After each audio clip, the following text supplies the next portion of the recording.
Got another busy day here at the shop. It's going to be quite the busy week. So, and I apologize in advance.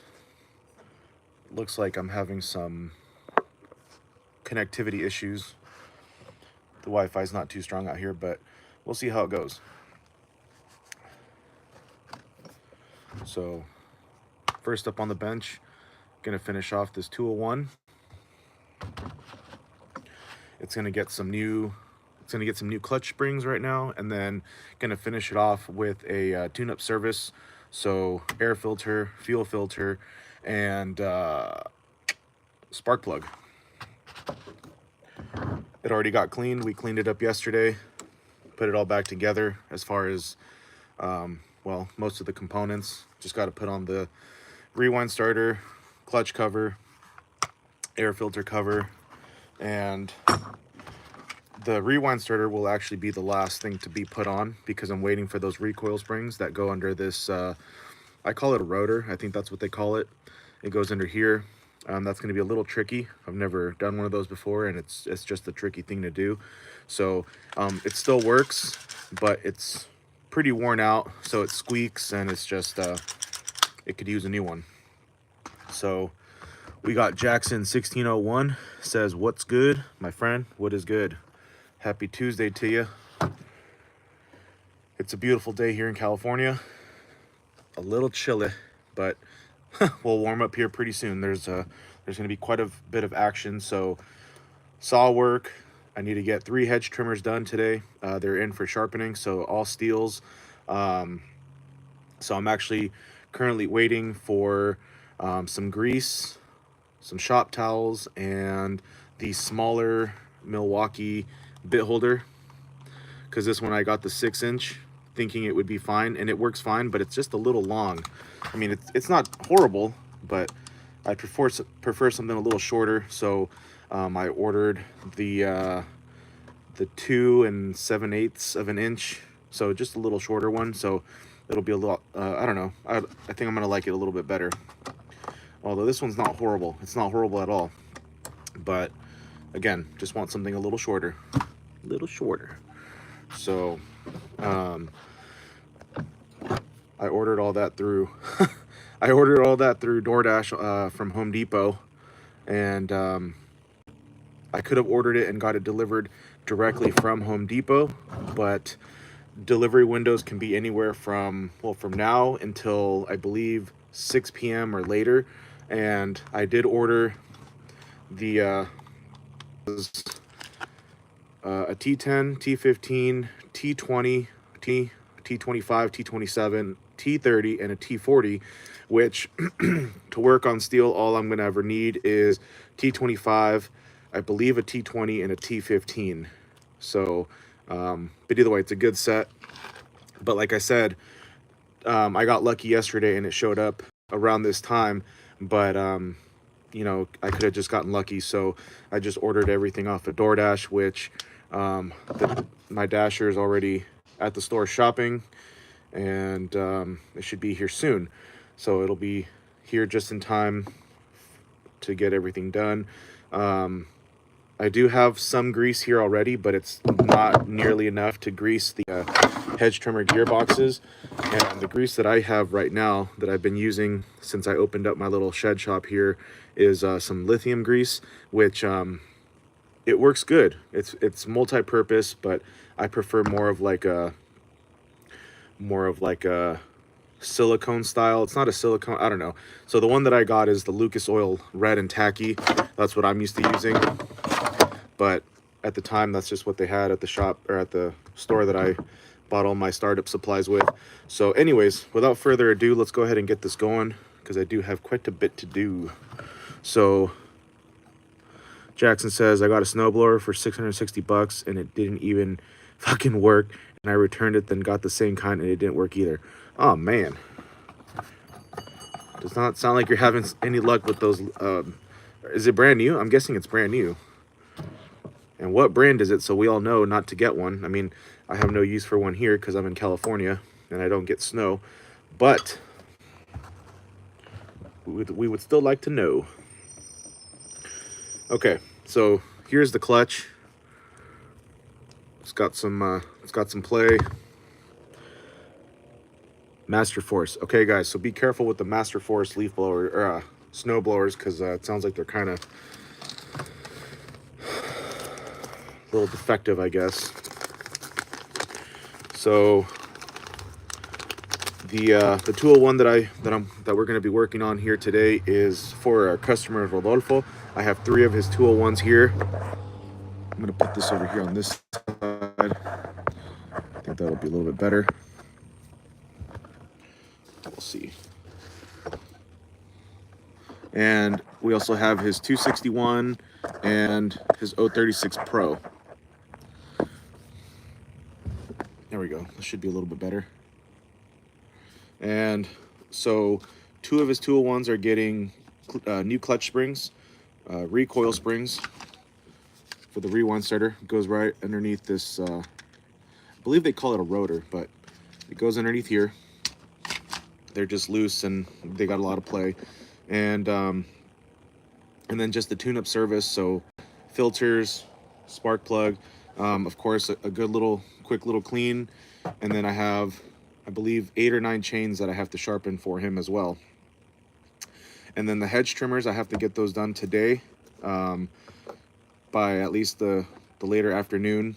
So they're just here for sharpening. So I'm gonna knock on wood, because I always say, you know, it shouldn't take too long, but you never know, anything can happen. But so basically what I do, I primarily work on chainsaws, but I do offer sharpening services here for various things: chipper blades, obviously chainsaw chains, hedge trimmer blades. And so what I do for hedge trimmers, I charge $45, and so that's the sharpening of the blades. And then I also do a gearbox service. So I clean out all the old grease and then I repack it with new grease. And while I do that, I'm also inspecting all the components and the gears to make sure that there's no damage. And so yeah, but for this gentleman, Fernando, good guy, he brought me 3. So usually when people bring me kind of a bulk batch, you know, I give them a little price break. So I'm doing it for $40 each, rather than 45. So I know to some it might be like, well, big deal, $15, but hey, that's pretty all right. That's not bad, you know. So anyways, let's go ahead and get this going here. Man, it's a little chilly. All right, let's put this down. But this is what it looks like after cleaning. Took the cover off, cleaned everything out.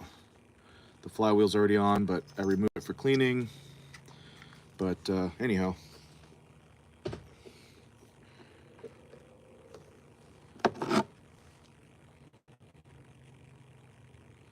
okay, so everything is on the way. It says delivery in progress, and it looks like everything was in stock, but I made sure that everything was in stock.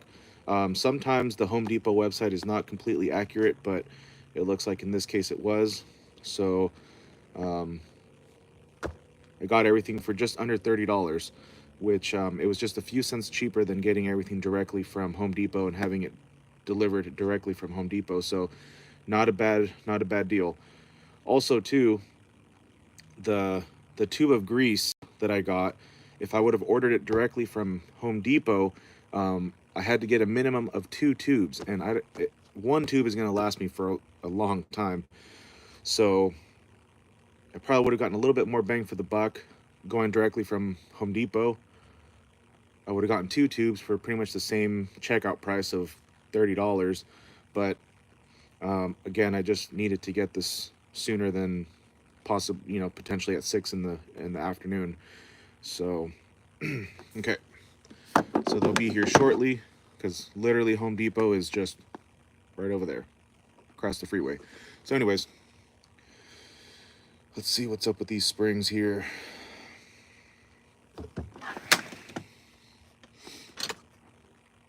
So the goal, or the plan for today, for right now, is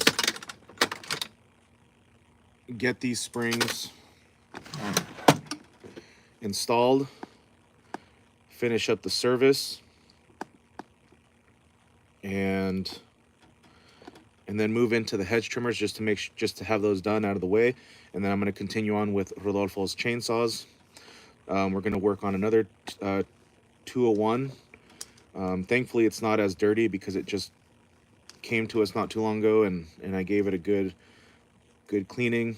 So it's still really pretty clean for the most part. So it's not going to take too long. And you know what? I'm going to actually wear some safety goggles here, some safety glasses, because we're doing some prying and springs, and you just never know. And actually for this, I'll just move you guys in a little closer. Do it right here.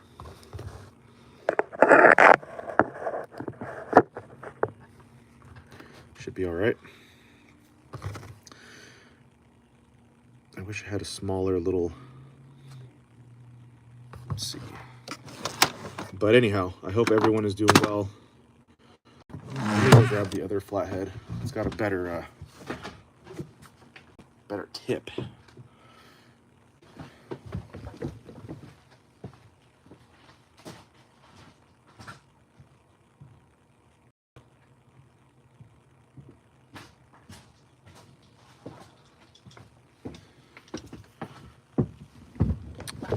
Okay.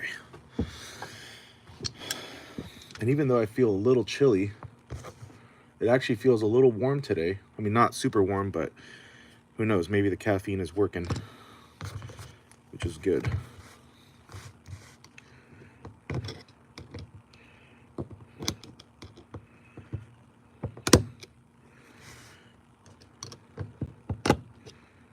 Okay, there's one. Not really too worried about damaging these because they're all getting replaced, but if I could maybe manage to save one or two, I could use them for a super emergency or something. See, is that good right there? Yeah.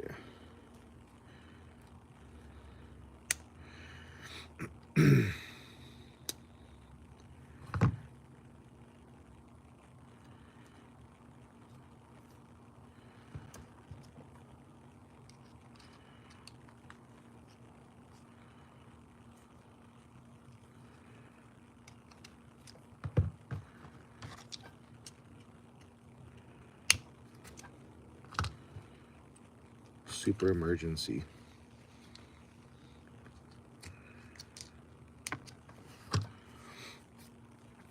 Okay, there's one. So my plan of attack for these, I'm gonna just, as I take them out, I'm gonna put the replacement in.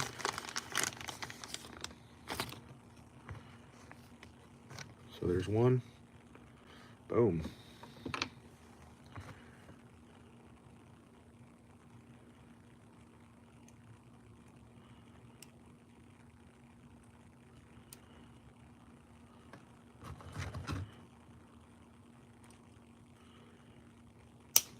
Oops.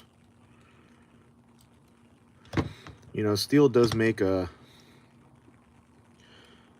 clutch spring tool, which is essentially just a hook tool, but I think it's a little bit thinner, so that way you can get underneath the loop right here. But it's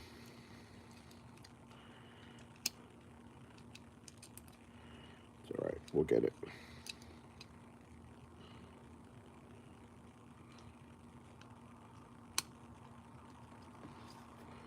We will get it. Oh, I was almost there.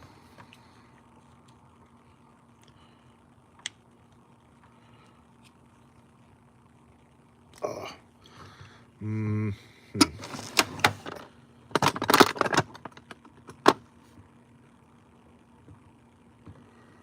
Is that the... That is.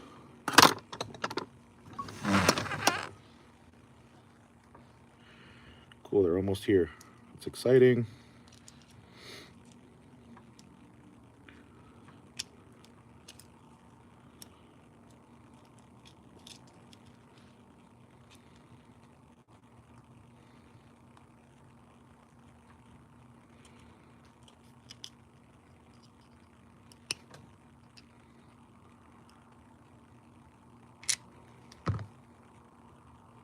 There we go. Woo! Just got to use a little thumb power.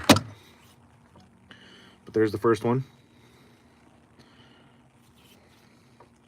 Something about having cold fingers, it just doesn't help very much. And to not lose track of which one I just did,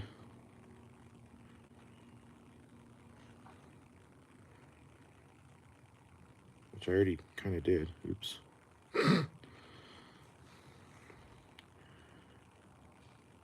Pretty sure it was this one.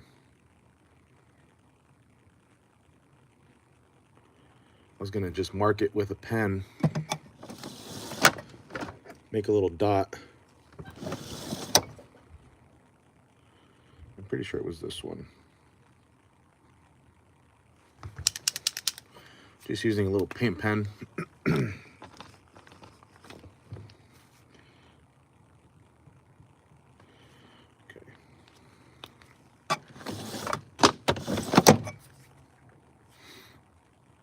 Okay, I'm gonna run out and grab the supplies. They're about to pull up.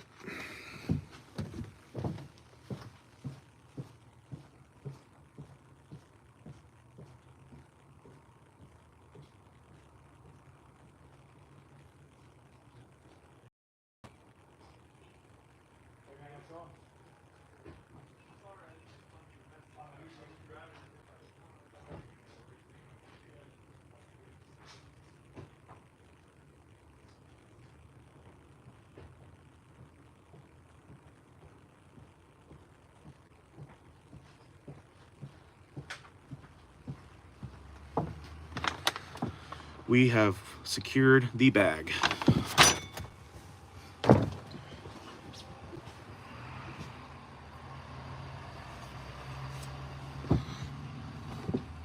So let's just take a look at what I got. Just a roll of shop towels, just to clean up the grease from the inside, so I don't have to use my, I do have these red rags, but felt like just getting some paper towels. And then this is the grease that I will be using, red and tacky Lucas oil. I like the style, and which I'll be using that for pretty much everything. I like it better than the lithium grease. I just like the consistency, and I don't know, it's a little bit better. And then it's a 2 7/8 inch the Milwaukee bit holder. These are tricky to open, but anyways, it's gonna be a lot better. I mean, this one, again, this one works just fine, but just want something a little shorter. Bigger is not always better, guys. Anyways, moving on. Let me rate our man Jose here, because he was a good guy. Got there really quick.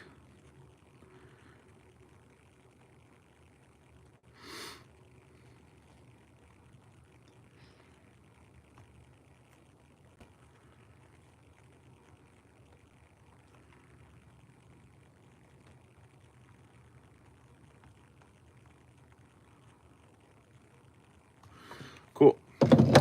Moving on. So let's go ahead and work on the next clutch spring.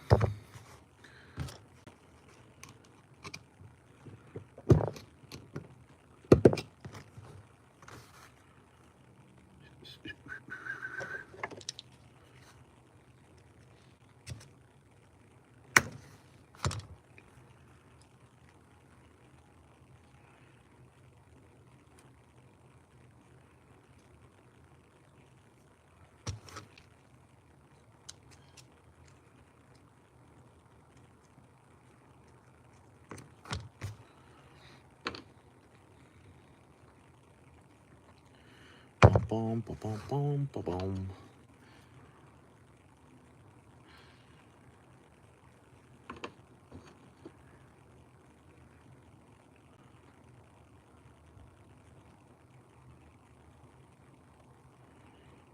This one's pretty loose.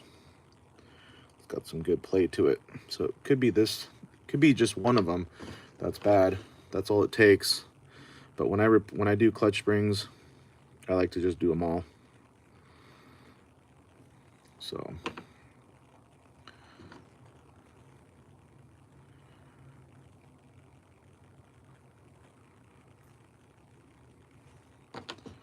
either way. Okay. Next one up.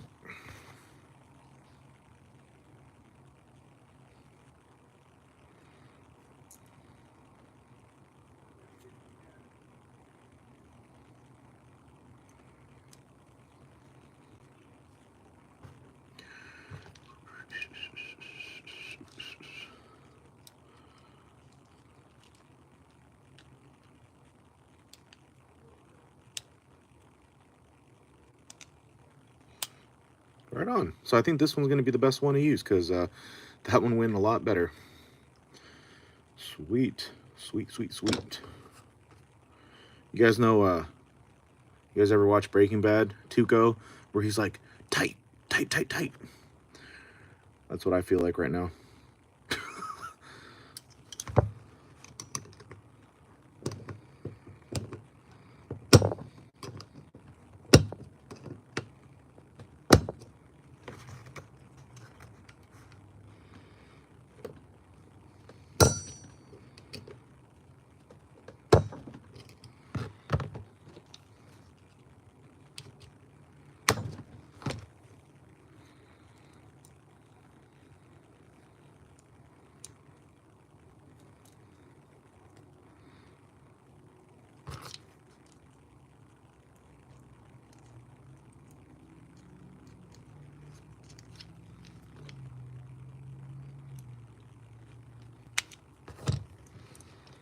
Okay, there's the last one.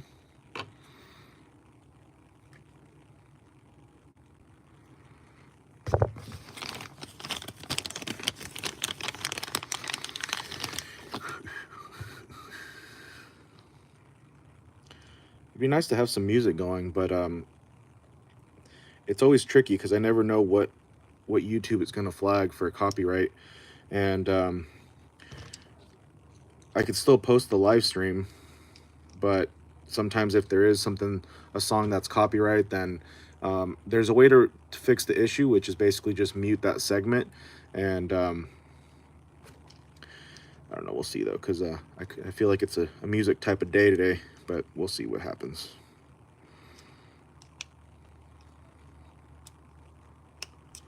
Sweet. There's the last one. Get these out of here. I don't think I'm going to throw them away. I could use them just as an emergency and then just kind of play roulette and see which one fixes the problem and which one doesn't. But we'll just keep them. I don't really like getting rid of anything. That's kind of a problem sometimes, but hey. It's okay. Let's put these up here. Let's get some of these tools out of the way. Oh, I should have ordered some new degreaser cleaner. Shit. Kind of forgot. Oh well.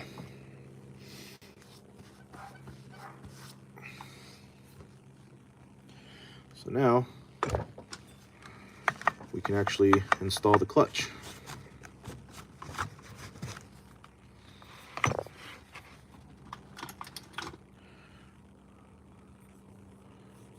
I'm going to clean this sprocket up just a little bit. The clutch is fine. I mainly just look at around the clutch and around the drum where the brake band's going to go. Sometimes there's like some buildup that starts happening, and just to keep things functioning properly, I like to clean anything. But as far as the actual sprocket or the drum, that's what I call it, refer to it as. It's a sprocket, but the drum, I just call it the drum. Just gonna give it a nice little cleaning.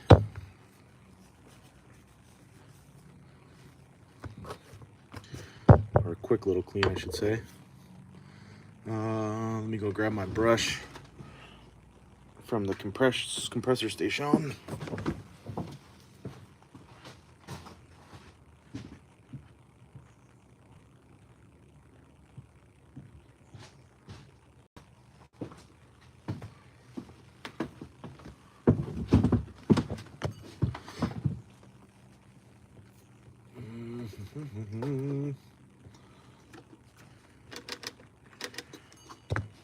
Should have hopefully enough to just at least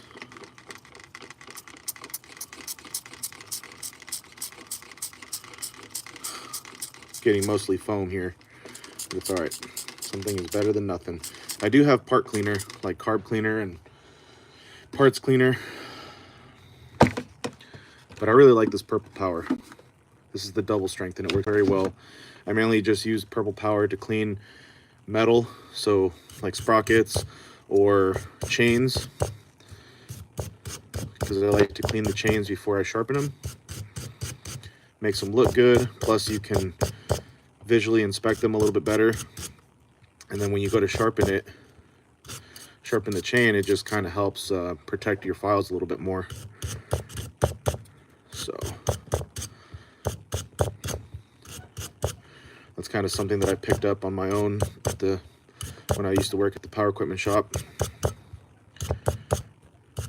Plus there we had a nice parts washer, which hopefully this year sometime, maybe for my birthday in March, assuming that the universe allows me to make it to my birthday or sooner, I'm going to invest in either a parts washer or a nice sizable ultrasonic cleaner.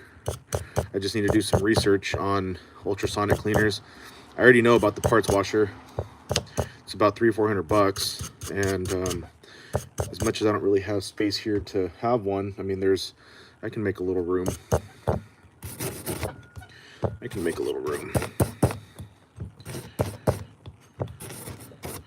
They're just nice because the part washers,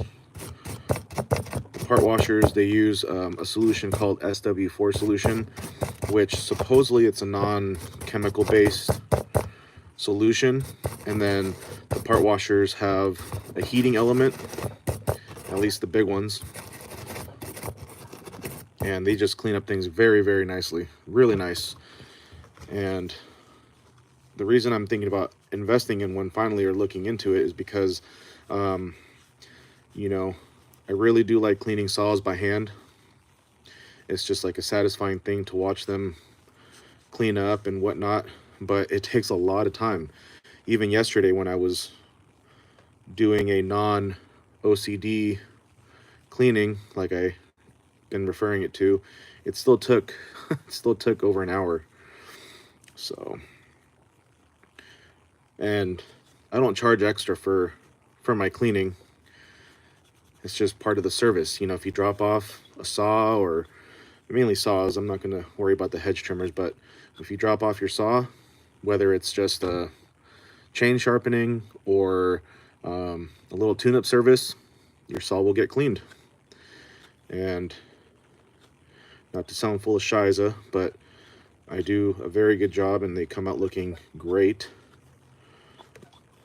Even yesterday, I mean, even this one came out looking very good, and this wasn't even a super OCD cleaning. It was just pretty quick, but it still takes time. So I think just to save time and whatever, especially when I'm really busy, because even if I'm proactive and I do everything more proactive style, I mean, it still takes time. And when I don't have anything going on, repairs are caught up or waiting for parts or quotes, to be approved, and nothing else, then yeah, sure, you know, that's fine. I can geek out on some cleaning. But especially during the spring and the summer, when it's like my quote-unquote peak season, it's just yeah, it just takes time. So gonna invest in I mean, if I had the money, if I was really doing it, I would invest in both, an ultrasonic cleaner and a parts washer. But I gotta just for now invest in one and see what I prefer. And let's see, we got these trees in the house. They ask for, well, first and foremost, happy Tuesday, welcome back. They're asking if we port. Yes, sir, I do.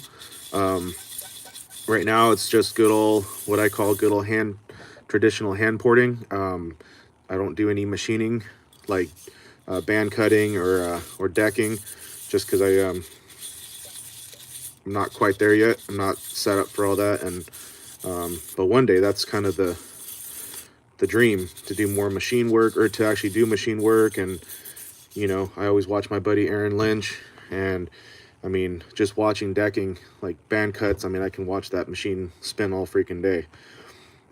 But yes, sir, I do port.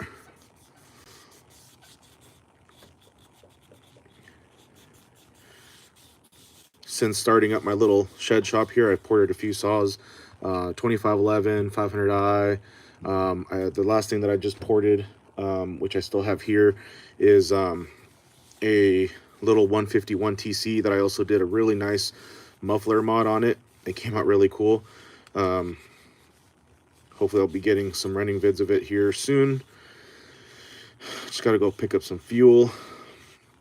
Poured a few saws, not too much though, at least for customers. But right now, mainly what I get most of is general repairs and some modifications, like you know, mufflers, quarter pitch conversions, dogs, air filters. So I do a lot of like quote unquote like custom work, I guess you can say, but it's all just bolt on. But every now and then I do get some port jobs. It'd be nice just to do porting, you know, to mainly do porting jobs, because that's really where the quiche is most of the time. But we do okay on the repairs. So of course I don't make any money on parts unless I was a dirtbag and started marking up parts, which that's not acceptable to me. So I just make money on drop off and inspection fees, and then of course my labor rate. So there is the sprocket, a little cleaned around the drum, so that way there's no issues with the brake band. I'm just going to clean up this clutch a little bit. Let's see, Tree says, where are you out of and how would I get a hold of you if not on here? So I'm here in California, in Sonoma County, in a town called Windsor in Sonoma County. And so it's kind of considered Northern California. But yeah, man, if you ever want to reach out to me just for whatever, whether it's to maybe get some work done on your saw, or say hello, I do have Instagram. You can just I have a link on our channel here, or you can just look me up by Preferred Sawworks. It should pop up by Preferred Sawworks, or you can just look me up by David Paz. P-A-Z is the last name. And yeah, man, very active on Instagram, which I always encourage folks to follow me on Instagram. I hate, like, and no disrespect to the Bible, but I hate like Bible thumping my Instagram. But I mean, I'm very active on Instagram. It's my second home away from YouTube. I post pictures and videos. All the videos that I have here will get posted on Instagram first and then here.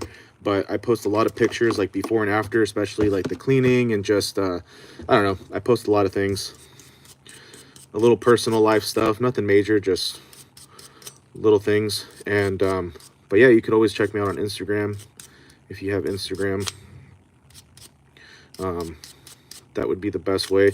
I wish YouTube had a messaging option or a feature. That'd be pretty cool. So, but yeah, Instagram is the best way. That's where all of our customers are. That's where a lot of our most of our customers come from, if not from word of mouth or referrals from current customers. They're all friends, but I don't know why I keep saying customers, but anyways. We got IBS win. Welcome back. Happy Tuesday. Okay, so the clutch is cleaned up. Looks good. Just did the outside. Everything else looks fine. Definitely need to get more of this because there's nothing in here. Just put this outside for now. Okay, let's go ahead and just basically install the clutch, and then I think we'll get started on some hedge trimmers just to get those out of the way, sharpen them, and get those out of the way to make sure they're ready, because they're for sure going to get picked up today at the end of the day. So we got our supplies in, which I just got some more grease, and the more appropriate grease that I like. Lithium grease works fine, it works perfect, but I don't have nearly enough to do a whole gearbox. Plus for that, I'd prefer to use the type of grease that I got, which we'll go over that in a minute. And I'll be using it for the needle bearings or roller bearings, even though at the shop that I used to work at, they one of the mechanics said that it's not necessary to grease these, but I still grease them anyways, because to me it's a moving part and it's a bearing, and I've always grown up to know that bearings get lubricated, especially when I was skateboarding back in my younger days. I wasn't very good, but I was just a cruiser, but I always made sure my wheels and things were nice and smooth. And then we'll also do the tune-up service on this. And let's see.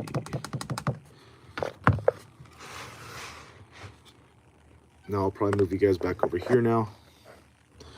Sorry for all the movement.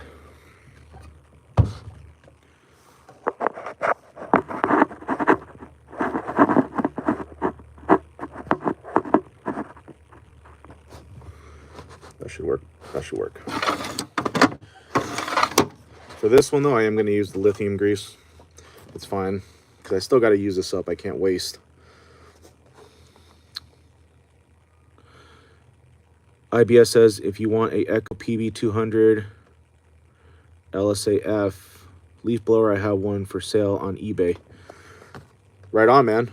If anybody's looking for an Echo or a leaf blower, IBS says they have one. I personally don't have a use for one right now, sir. Sorry, I assume sir. But anyways, I don't need one right now. I already have one for if I ever do need one. I have a nice Echo PB250 handheld. Those are awesome blowers. But Echo in general for blowers, I will say, I know most of you know that I'm a big Steel fan, but I do have love for other brands. But for leaf blowers, I will buy an Echo all day for leaf blowers. Same thing with Husqvarna. They have really good leaf blowers, but I still like Echo. For trimmers, leaf blowers, of course, you know, they do have, you know, some good chainsaws, like the 2511s. We all like those. Well, most people like the 2511s. I like them a lot. I have one, which I'm getting ready to do some port work to it, but I think that one, I want it to be special and kind of get the work. So I'm planning on sending it to my buddy, my friend Aaron Lynch. Some of you guys may know who he is, but awesome dude. I'm very blessed and fortunate to be able to call him a friend now. We haven't met in person, obviously, yet. But you know, it's we became buddies end of last year, and he's a good guy. He'll pop in from time to time. He was actually just here yesterday, but he's a busy man, so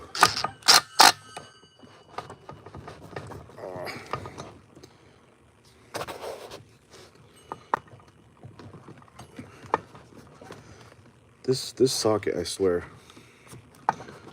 And obviously it's not a DeWalt, so it doesn't have the clip in there, but so annoying. So annoying. I had a better one, but I don't know what ended up happening, so I'm kind of stuck with this one. And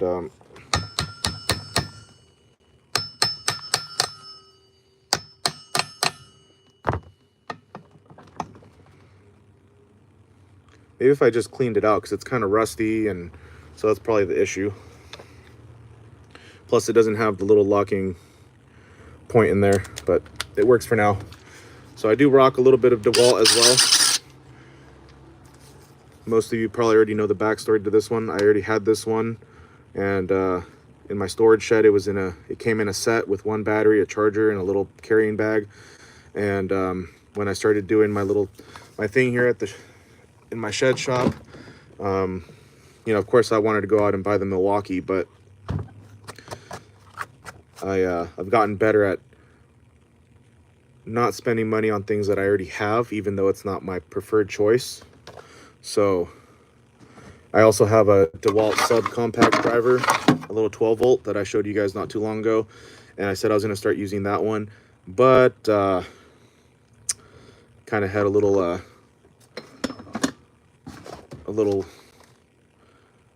temptation loss, and I got this one with the high output battery, and then the 6-inch extension, the bit holder, not the magnetic, the one with the locking collar with some bits.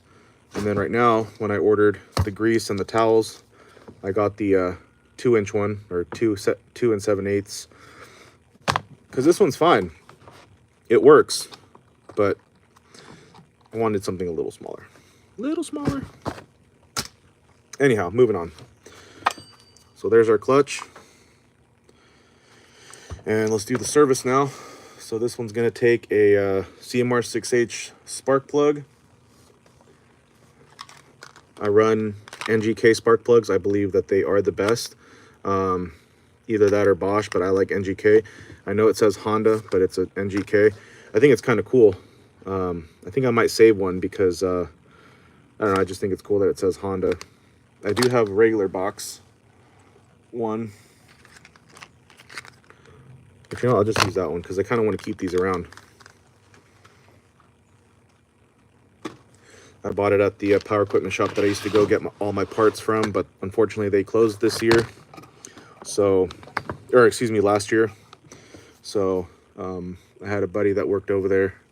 He was a mechanic, steel certified, all that jazz, and he always looked out for me, and that's how I ended up getting a 500i cylinder. I cleaned it up a little bit. It still needs a little more cleaning on the sleeve, and I'm going to port it. And so now I have a 500i cylinder just on standby in case, I don't know, a customer needs one, or I find a 500i skeleton, which I looked on eBay last night and there's nothing on there. So there's the old one. Let's see. So IBS says Echo is my favorite, and Husky, I have a Echo PB1000 leaf blower, 2 Echo PB200s, and an Echo trimmer, 2 Husqvarna leaf blowers. So you got a little bit of everything there. Yeah, steel is fine. At least in my experience, steel is fine, but I feel like most of us are number folks, and Echo and Husky, they got the numbers and they got the performance to prove it. So, and I just think Echo just makes really good, just good 2-stroke engines. They don't do none of this weird stuff with like a 4-stroke, 2-stroke thing. I mean, it works fine, but I don't know. I prefer just if it's going to be a 2-stroke, it's going to be a 2-stroke. If it's going to be a 4-stroke, let it be 4-stroke, but none of this weird like 2-stroke, 4-stroke stuff. So, and something about Echo trimmers, they just have this nice little pop to them, little pop, pop, pop. Traditional 2-stroke, I feel like. At least that's what I call it.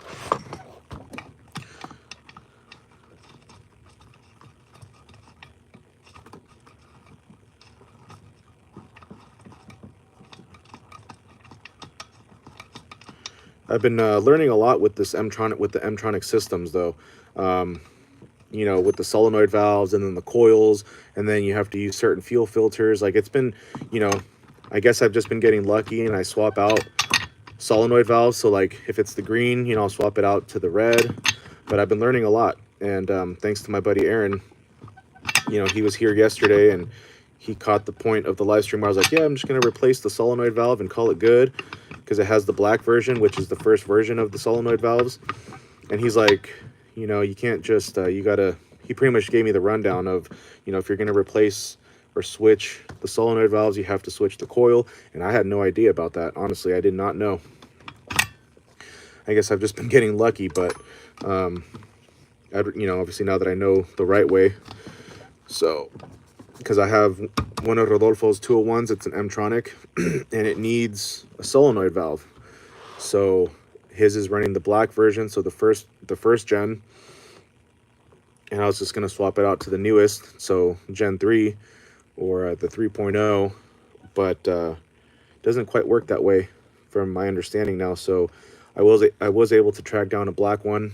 So instead of having to tell him, look, man, if you want to use the 3.0 solenoid valve, which is the white or the red, you know, you're gonna have to swap out your coil, which is another, you know, a little over $100 depending on where you get it or whatever.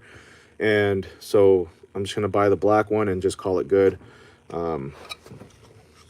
instead of having to be like, oh, now you got to spend more money. Unless he wants to, then that's fine, we'll do it. But I'd rather just say, hey, let's not go that route. Let me grab some air filters here. These are for the 194, so these will not do the job.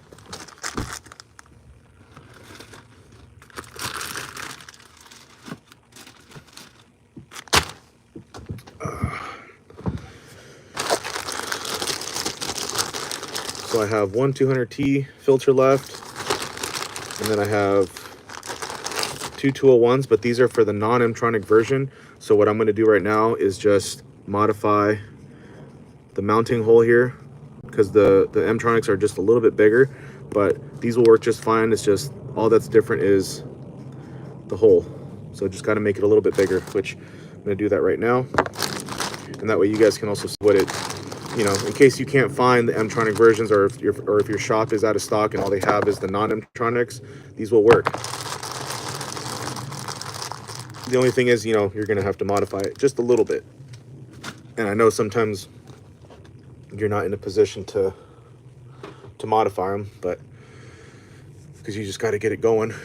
Let's see. And the way that I do it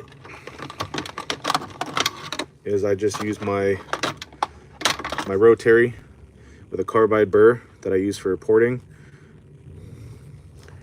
I got this tool off of Amazon for $100, and then the burrs that I got comes in a pack of or a set of 24 for $15, and they hold up well.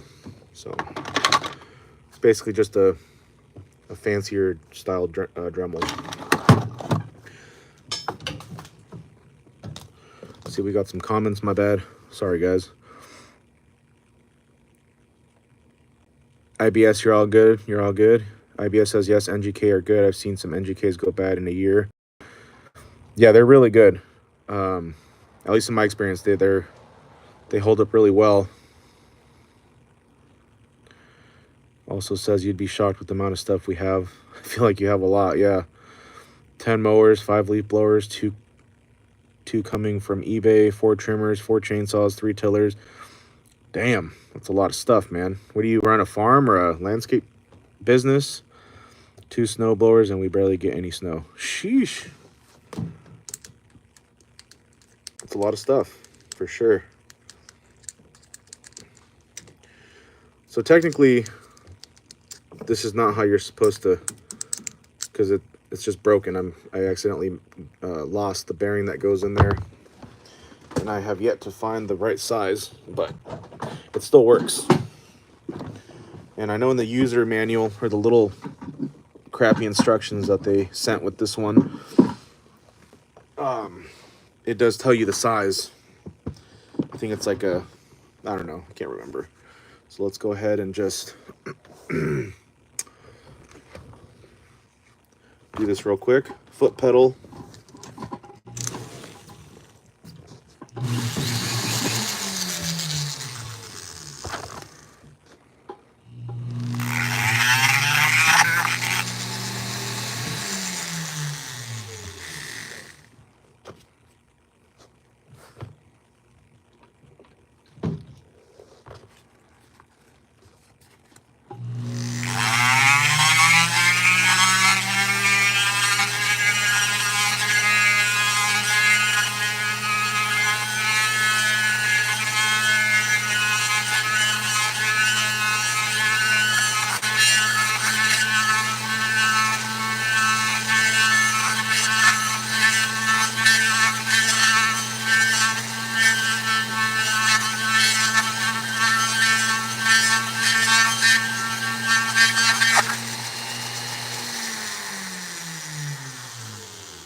That's pretty much it.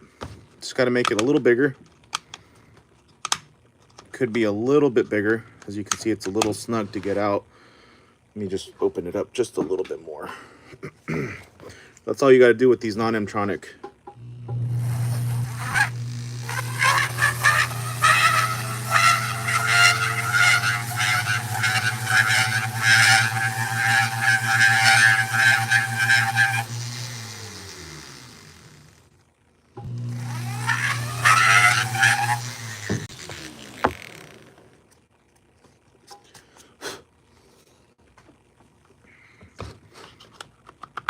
And there you go.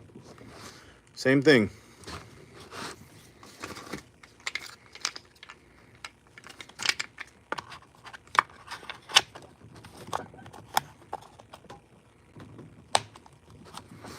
There you are.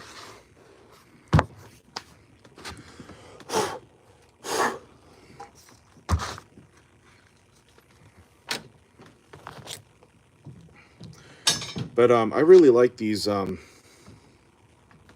really like my rotary tool.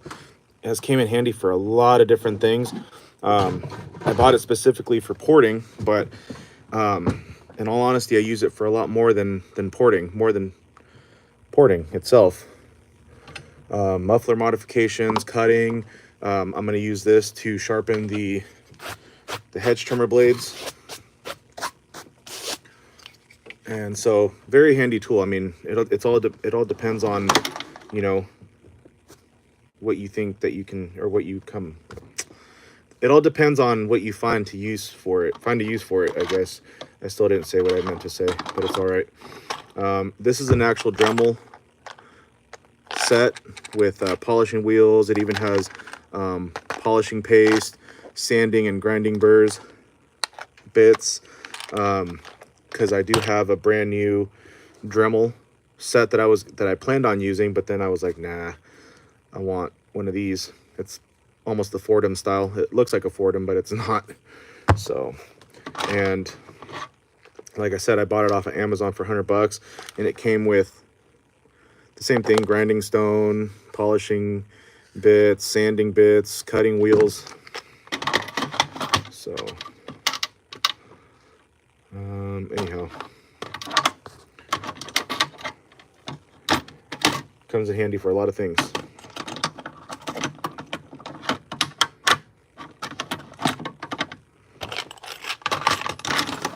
Okay, so last thing, fuel filter.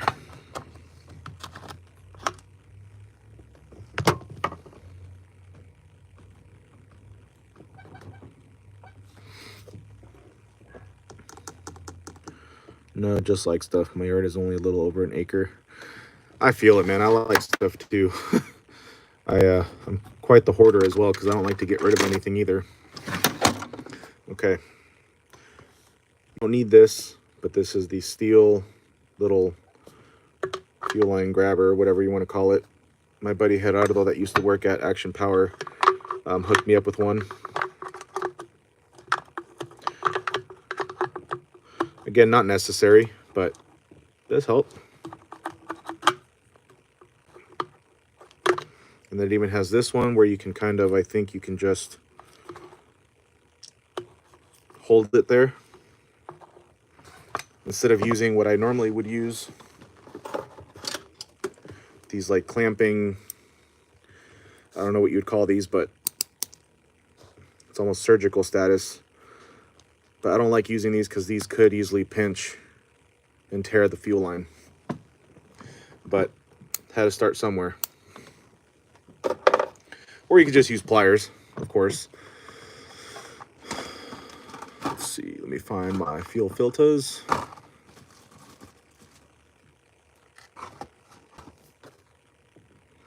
We got Brian Martin in the house. We got Meta Fortune. Says that's a new filter.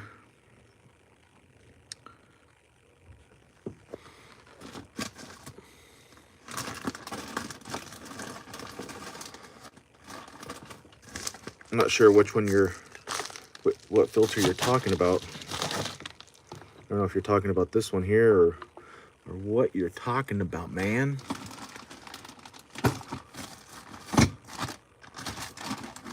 Where are my fuel filters? Oh boy.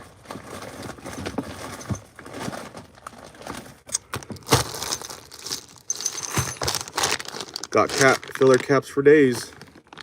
Got a whole bunch. 2 brand new bags here. Apparently these with the blue O-rings are the newer and better ones. Apparently that's what I've been told, but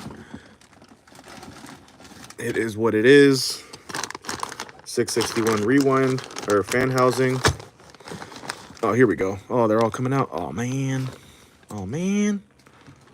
Oh boy, just lost one. Okay, we'll figure that out later. But we found them. So there we are. That'll do. Bart'll do.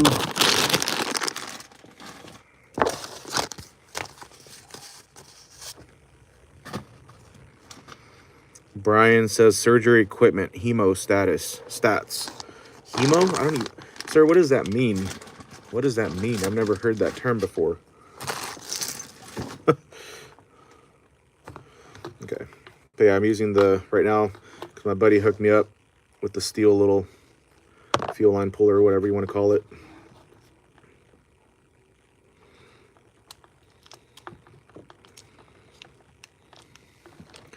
Actually, I'm gonna, because I have ran into times where there's still fuel, and sometimes fuel just kind of comes squirting out, and it's better safe than sorry.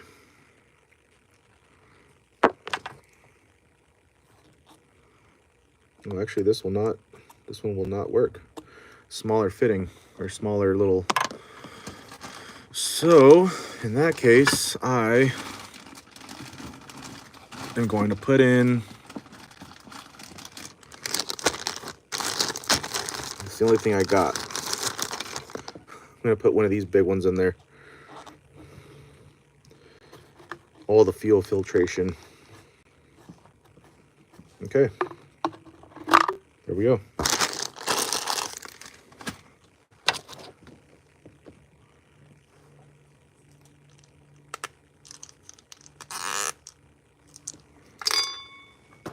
And there is actually a way to check these air filters, or wow, fuel filters. You can separate them, and we'll try that just to, you know, so you can actually do an inspection. But we always just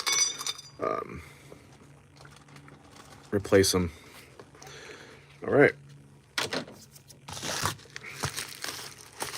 Some West Coast goodies in here. Blood, hemoglobin. Oh, I see what you're saying. Ah, okay. Hemostats, that's what it's called. Blood, hemoglobin, the shut-off. That's what I feel like, man, with those surgery tools. Anyways, to give you guys a little sneak, well, not a sneak peek, but I'll just show you what's in here. Because my little brain would be like, what does he have in there? So this is a replacement muffler for our customer, Jason. West Coast sent out a couple of these to me for a couple of our customers, so Jason and Leon. So these are the new and improved Tool 1 mufflers. The only problem that they had with these is that these back plates were really thin. So it was the only weak point to these mufflers, because these are really great. So reached out to West Coast, called them, and a big shout out to Samantha and Lauren and Gordy for all working together and getting us some replacements and quick. And it was pretty cool because I got to talk to Gordy over the phone, and good dude, you know, gave me the time of day, a little time to chat and kind of fanboy a little bit, like, oh my god, man. Well, I didn't go super crazy. I was just like, hey man, like, whoa, like what? So cool guy, cool team, good people over there at West Coast. We definitely like West Coast products. This is actually one of the broken ones. This little back plate right here, you see it's cracked, which I don't know.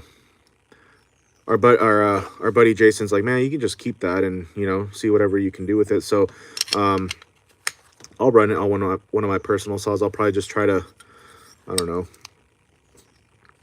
weld that or do some, I don't know how to weld, but I'm sure it'll be fine.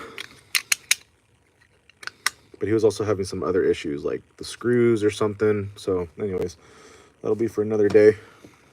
But as far as this tool one, everything except for the recoil is done.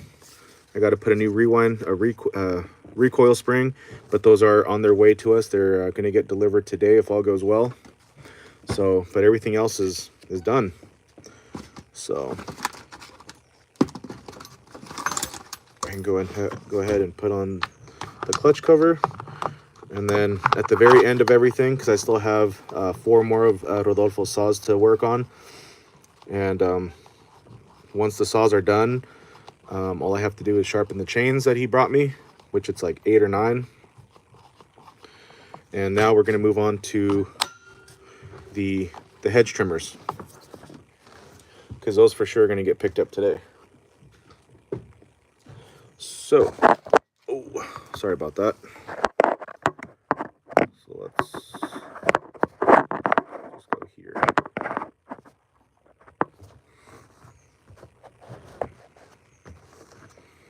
Let me put away some tools. Throw some of this stuff away. For now, I'll just put it in this chain box.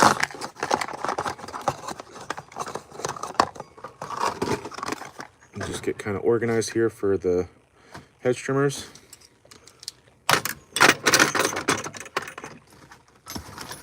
And I know I will need, I believe it's an 8mm for the hedge trimmer blades. I'll just put you guys back over here.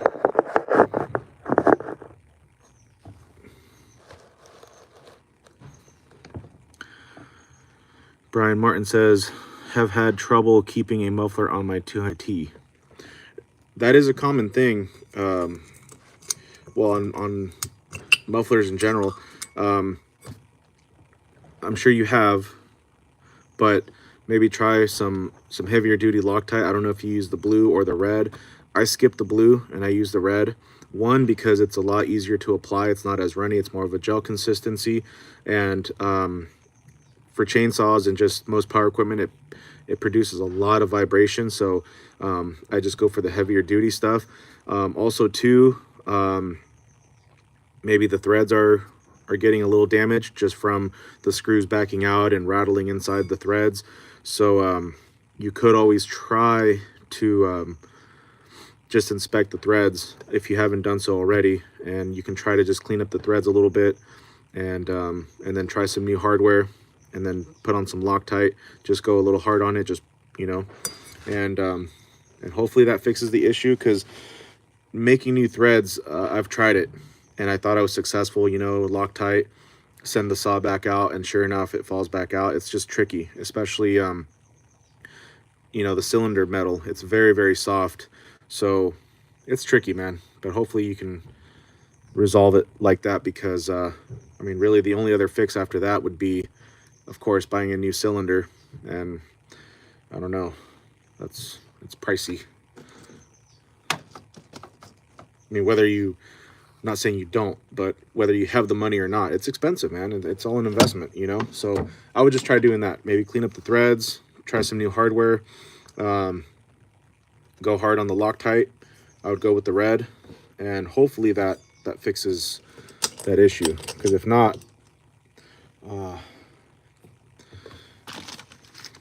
might have to get a new cylinder.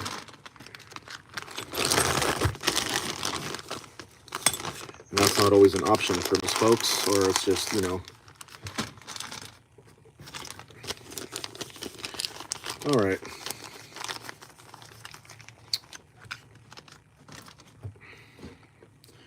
Let me get this hardware so I can save my little, yeah.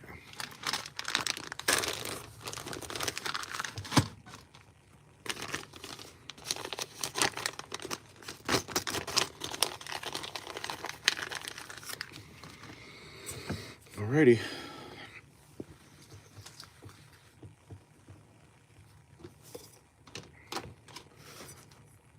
Hedge trimmer time, and then we'll move back into saws, but I just want to get those hedge trimmers done.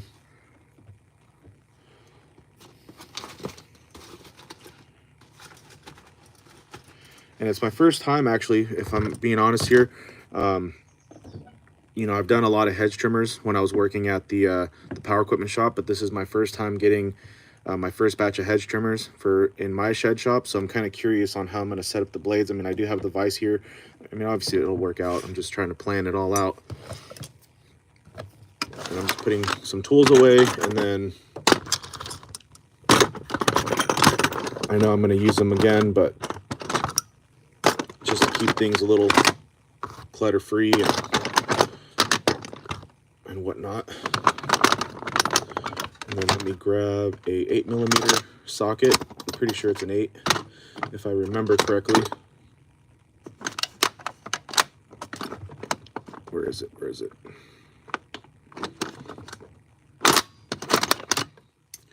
Okay, it's like a two-way thing on those, on the hedge trimmers. There's a T27 and then there's an 8mm. And that's why I'm glad I have the Milwaukee here now, because then I can do one instead of having to use a hand tool, and this is going to be a lot easier. So let's go ahead and get this switched out, and we can try the new shorter extension.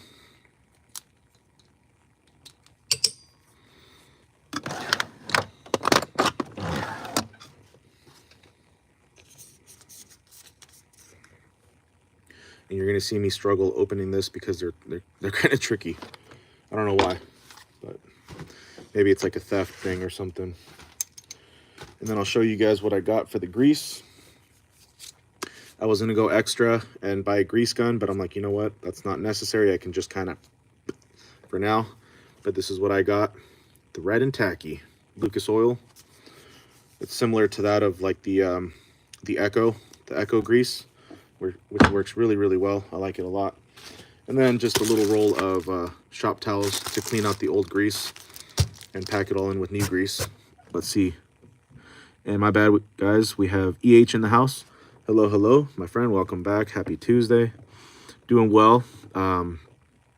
Just moving along. Just finished up Rodolfo's, well, 98% finished. Just got to wait for the new recoil springs to get here to replace the spring that goes, or some might call it a rewind spring, but it goes to the rotor here, and that's going to be a tricky one because those springs are no joke. Yeah, we'll go from there. But yeah, that's all that's left for this one. We did the clutch springs a little earlier, a little bit ago, and then so I have 2 more of his 201s.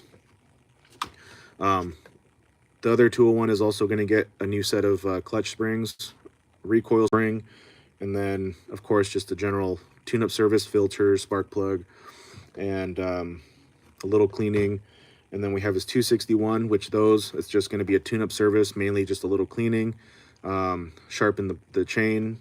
And then his 036 is also just going to get a little love, a little cleaning, air filter, which I just got a couple days ago. It's an 036 Pro. And then sharpen up his chains, and then that's good. And then so yeah, so that's what we got. And so let's go ahead and get going on the hedge trimmers. Not to jinx myself, but it's just sharpening and gearbox service or maintenance, so it shouldn't be anything too crazy. But of course, that's what I say sometimes. Oh, this is going to be a quick job, quick, easy job. But for some reason, sometimes things can just not be as smooth as we think. But the great thing is the other saws, showing a little, as we say in Spanish, a little lonja there, just clean off my phone, because, you know, of course we gotta take pictures of everything here, put it on Instagram, make it look like we're doing something over here. Plus, I mean, for one, I like taking pictures and videos of things, but that's where all of our customers and friends are on Instagram. So it's nice when they see action going on, activity. Because I've had it to where, you know, I don't post for a couple days, or maybe sometimes a few days, just because I'm just focused on the work, because that comes first. But sometimes I've had it where people reach out to me and they're like, hey man, is everything good? Is the shop still open? Are you still in business? I'm like, yeah, man, I'm still here. And they're like, oh, it's just because I haven't seen you post anything, and because I post a lot. I'm very active, but when we're busy, we're busy. We can't take time, and you know, so. But it's cool though. People reach out and they look out for us. So let me just take some pictures of these supplies.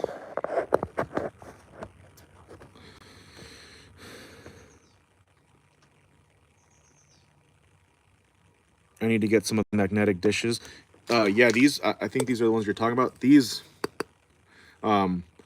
this size works perfect. I mean, of course, there's different kinds, rectangular, but these are great because you know, I'm pretty careful, but every now and then, man, something will happen, and just hardware goes everywhere. These are great. These are great. One of the best investments that I've made for the shop. So,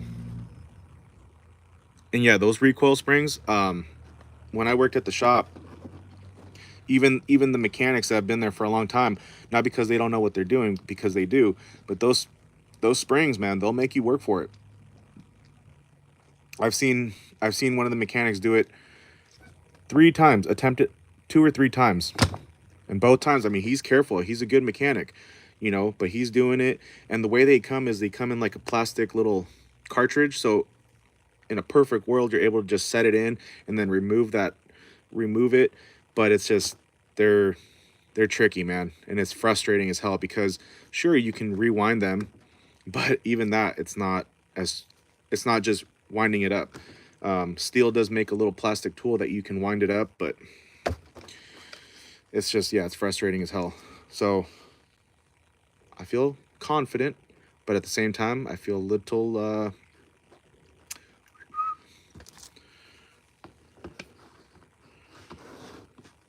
because I only have two, one for each machine, one for each saw. So if something does go wrong, then I'm gonna have to say, hey man, sorry, I know there's already been some delays getting parts for your saws, but there's gonna be even more delay because the spring went flying.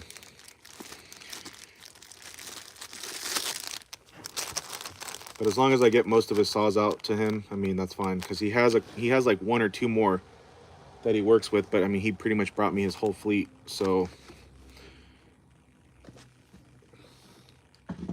let me just close the shop door just so I don't have as much glare. So there might be some connectivity delays.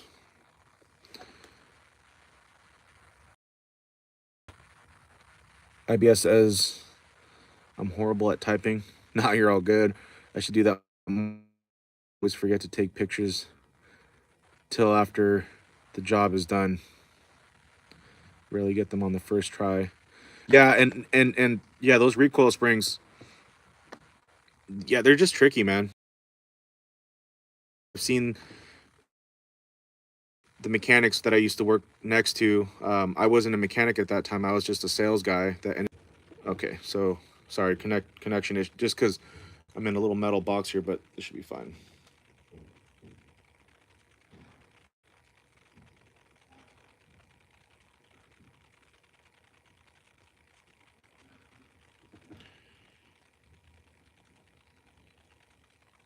Okay. But yeah, I like taking pictures though. It's just I like taking before and afters, especially for cleaning. And again, just customers like that. People like seeing that. But yeah, I'm gonna be very surprised, and I'm gonna be very happy if I can get those recoil springs in on my first try, and because I never even did it at the power equipment shop because the mechanics would do that. So we'll see how it goes, and I probably should have ordered extras, but it's all a lesson. It's all a learning curve.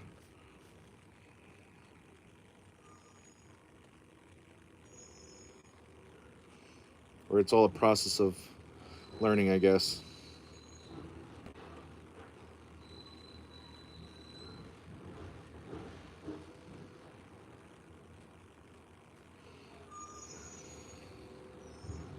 Cool.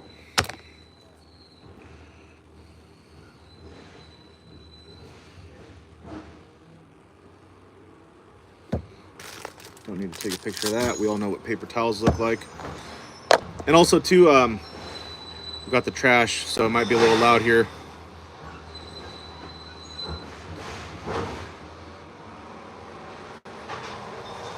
Oh, my bad, IBS, my bad. Let's see, I don't know. Oh, I have a Briggs engine and there's some scratches on cylinder. I honed it, but some of the scratches, I keep honing till they're gone. It ran, so not bad enough to cause any issues. So you just got to be very careful. I don't have any experience with honing. We're going to be practicing that on a couple cylinders that I have left over, and just to practice. But you really just have to be careful. Even when cleaning them up the way that I do it with sandpaper and whatever, you just got to be very careful that you're not penetrating through the plating, the plating on the sleeve, and also too that you're not changing the diameter too much, like the bore, and you still got to make sure that your piston is all good. But that's the main thing you want to look for, or one of the main things too that you got to look for, is that you're not penetrating through the plating on the sleeve. But from what I've seen here, at least in my experience, is you know, even if you're left with like a tiny little mark or a little, as long as the gouges, you know, because that's what it's called, a gouge, as long as it's not hanging up a fingernail or most of it is gone, it'll run. Because the first time I did it was for a 500i for my buddy Anthony, and it cleaned up well. I got rid of the gouges, but some of the piston transfer marks were still there, but it was cleaned up. And it's working just fine. Still ripping, still holding up well. And this was almost 4 months ago now. So it should be fine. You don't have to do you don't have to completely get them all off, as long as it just runs better and you're not changing the bore and all that. So, and then I would definitely, you know, like you said, replace the rings. You can clean up pistons as well, but it just depends on how bad they are. But honing is a little more, I think the stones, they're a little bit more abrasive than sandpaper. Well, sandpaper can be pretty abrasive depending on the grit, but I don't know. It's just tricky, man. I would still say don't take my word for it, because again, I'm not, you know, I mean, it's pretty obvious I'm not a professional, you know, but I just, speaking from my own experience, I would just be cautious no matter what.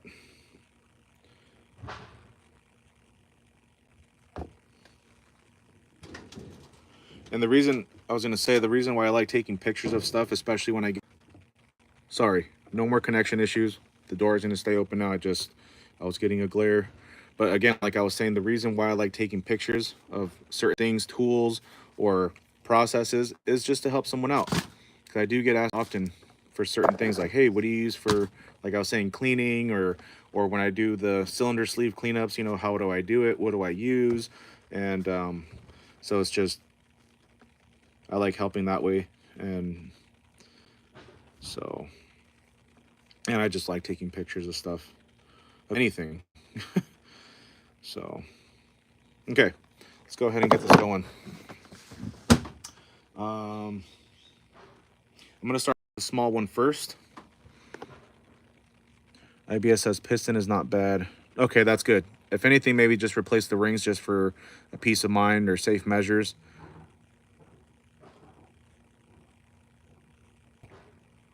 EH says make sure you take your time to let it run properly, get in some time before max power. Yeah, definitely want to ease into it just to make sure everything is setting properly, or just, you know, everything is good. IBS says you can barely feel them with your fingernail, but slightly. If you can still feel them, then that's technically still, you know, on the gouge side. But I mean, it all depends on how it runs. You know, if it runs better, if it runs good, there's no noticeable difference of like performance decrease, then I would just let it ride.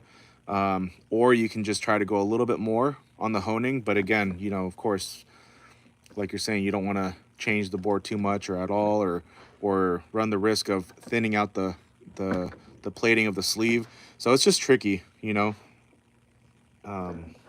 It's tricky. You just gotta just take caution.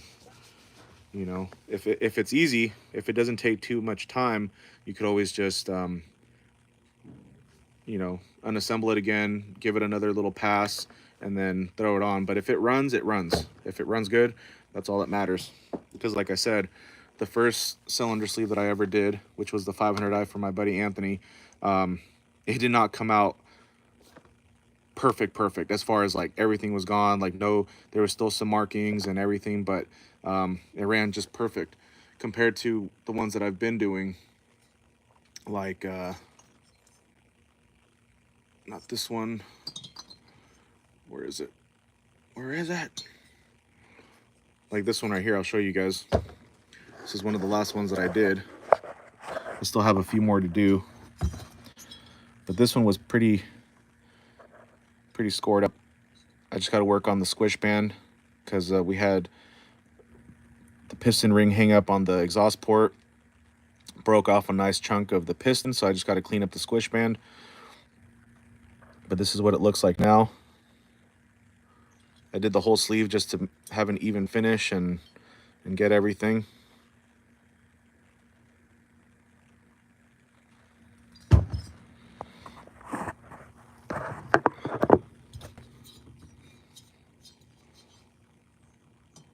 And I'll show you guys some other ones later. It's a flathead single cylinder. Not sure what style that is, but yeah, if you can take it out. Oh, the flathead style. So that's like the Hondas, right? Like the GRX or the HRX ones, I believe. EH says, what do you use to smooth them out? So to smoothen out the finish, or just to like clean up the finish and make it look a little bit better, I use this, they call it abrasive sandcloth. It's 120 grit. That's what I use to just go after I do the initial cleaning with the rotary. I could probably use something a little bit finer. This is just what you know, what they recommended at the hardware store when I told them, hey, this is what I'm planning on doing. And you know, of course it's been a learning process, but this works perfect.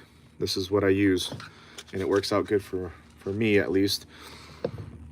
And for that, I just cut off a little piece and I finger it. We got Grayson Nichols in the house. Sir, how you doing today? Happy Tuesday. How's that 3rd gen running? Hopefully it's better than it was the other day. Okay.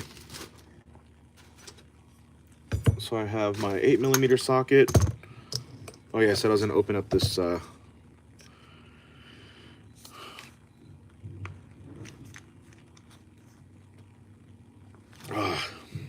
don't know why they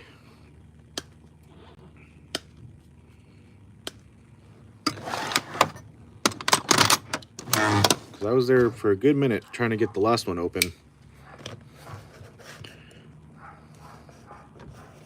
But I basically just cut off these little tabs.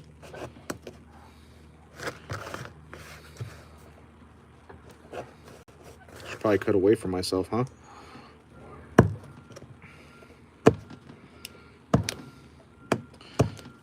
Good old Milwaukee.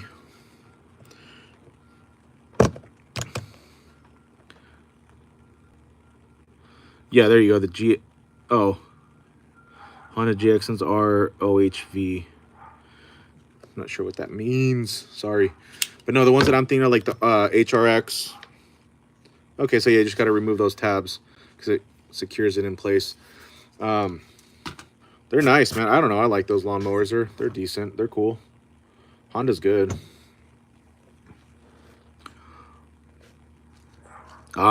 Overhead valve. And we got the man Aaron Lynch in the house. Sir, happy happy Tuesday. Hope you're doing well today. Hopefully the weather is nice out there. It's a beautiful day here in Cali. A little overcast, but we got some sunshine. So we just finished up the 201 that I was working on yesterday. Just waiting on those recoil springs to get here. Hopefully they'll get delivered sooner than later. But for now, I have 3 hedge trimmers that I gotta sharpen up. So I was talking about, you know, since I'm using that Milwaukee now, the subcompact, I got the 6-inch bit holder, the locking collar, but it works fine, works perfect. But I wanted something a little shorter, so I got this 2 7/8 of an inch bit holder for just a little shoulder, closer reach. And we're gonna put it to the test right now. I'm gonna put it to the test, but I know it's gonna work out really good. So, but sir, hopefully you're doing good. Hell, I don't know what day it is either. Man, I'm telling you. IBS says overhead valve. Mine has valves in block under head. That sounds a little wild. The man Aaron says, got about a foot of snow on the ground. Damn. Overnight? That's wild. That's a lot of snow. Staying busy for sure. And guys, I was talking about you, Aaron, earlier. I was talking about you, man. No, but I was mentioning earlier, Aaron, that's the man there. If you guys want to check him out, if you guys care to, the man does porting, general repairs, but mainly, you know, porting, and he's got some badass saw ripping action on his channel. So if you like good saw ripping action, check him out. See what he does. And let's see, RDH, thank you for being here for a little bit. Yeah, we're gonna get going. Let me take off this hoodie because big boy's getting warm.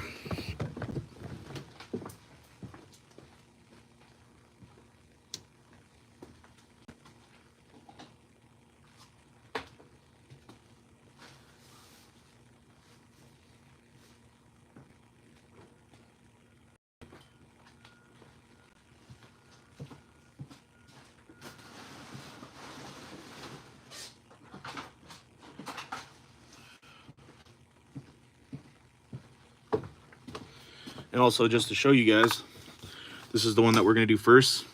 It's a steel 81R, HS 81R. There's two different ones. There's the T and then the R. And the difference is, I believe it's the spacing between the blades, or whatever you want to call them, the cutters, and different RPM levels, so, or RPM speeds. And I think for this, we're going to do it outside. So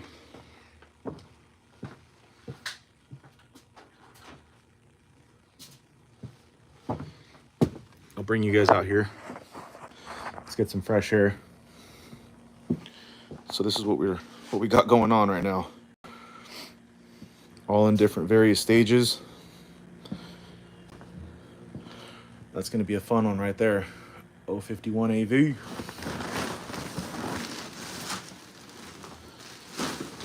And then these are the other hedge trimmers that we got going on. Aaron says brap brap. Maybe who knows, maybe we can do a little porting on this 81R and a little muffler mod. I'm just kidding. Hey, you never know. I'd probably try it. And so we got the 45-degree heads on here. I believe these are the 24-inch. And so this one's actually just a combi unit. So what the combi is, it's a multi-attachment head. It's basically a weed eater or whatever, but it has the drive shaft to attach different heads or attachments, like hedge trimming, line trimmer, tiller. They have everything. This is the 131R. So, and then this one is an older one, I believe.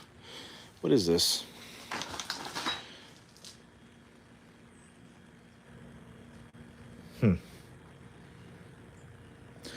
Looks like an HS 100.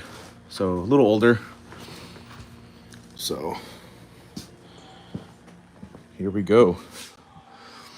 EH says, I sub to you, Aaron, the man. Thank you, EH, for the love and for all the support, man. Appreciate you. We appreciate you. So let me get this crap out of the way. It's not crap. Bars. I got bars.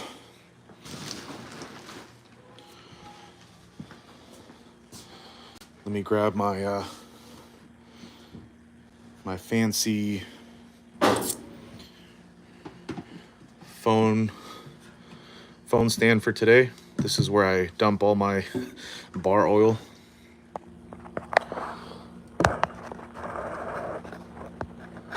Okay.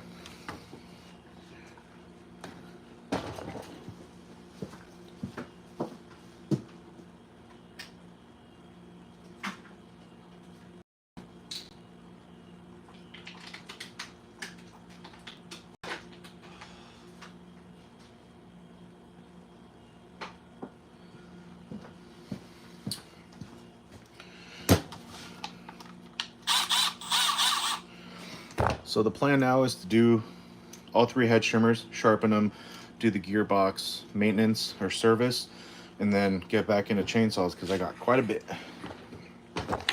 8 mil? Yep.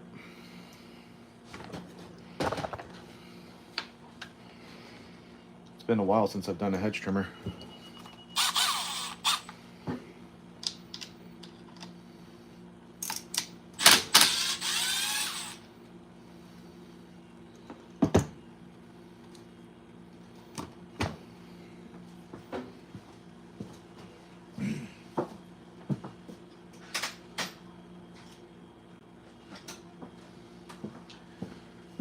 And the way that I like to do these,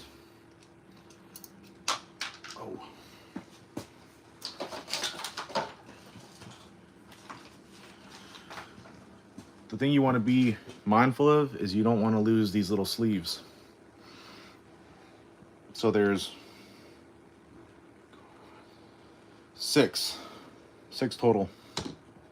And so the way I like to keep everything together is I just like to put the sleeve on the screw. And just like that. And for these, I like to just keep them in order. So I like to just stand them up. I'll show you guys right now. It's just how I've always done it.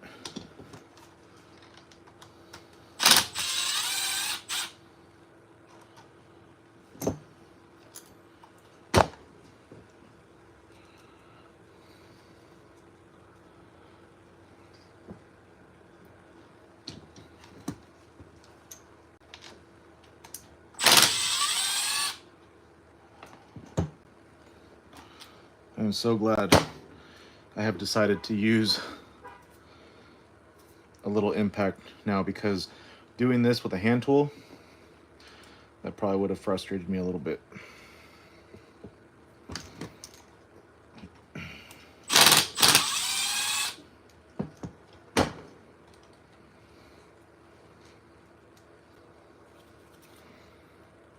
Boom, boom, boom, boom.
I really like this shorty.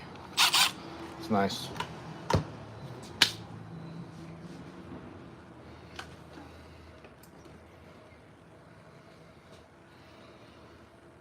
think there is one more there. Okay.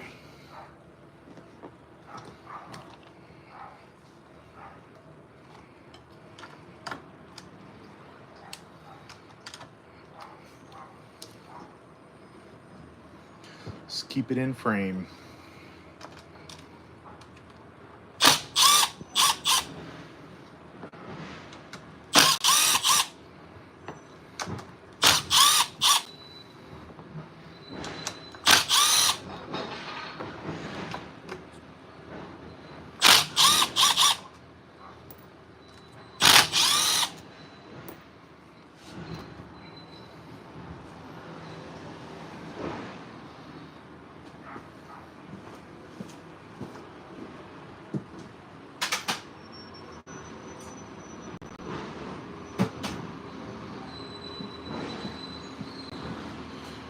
one thing to kind of keep in mind, if you ever do this, when you remove the cover for the gearbox, just try to be careful that you don't tear the gasket, because they're really thin.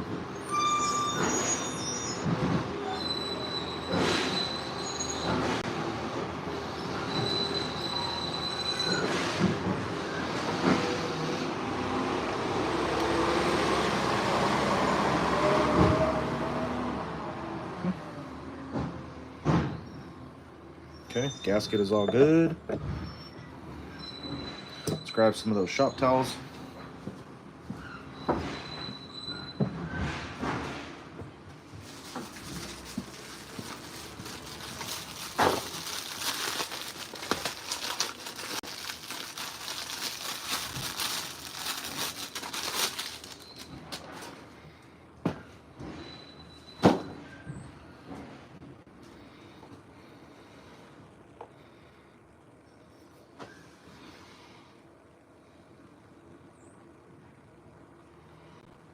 And I'm really glad that our customer did not bring any, they're not Echo trimmers, because for the Echoes you actually have to set the timing on the gears, and for the Steels you don't, unless, at least that's what I've been told. And so it's really nice.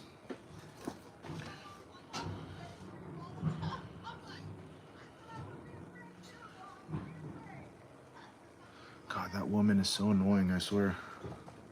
It's like she likes attention or something.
So I might go a little quiet now because I'm really, like I said, it's been a minute since I've done a hedge trimmer.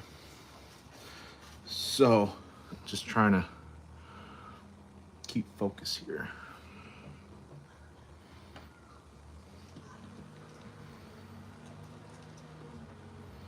I used to do them often at the shop that I used to work at, but it's been, what, like 6 months since I've done a hedge trimmer, maybe 7. And I'm a repetition type of person, so I don't forget. It's just it's better if I just keep doing it.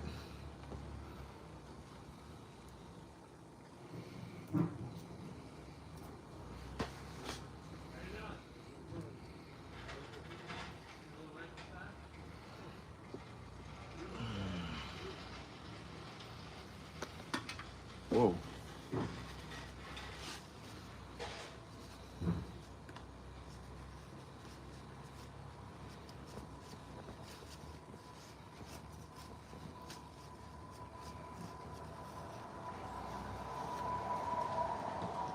You just don't want to lose the sleeves. You got to make sure you don't lose any of these little sleeves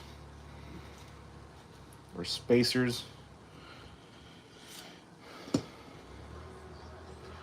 And then this one is going to go with this one.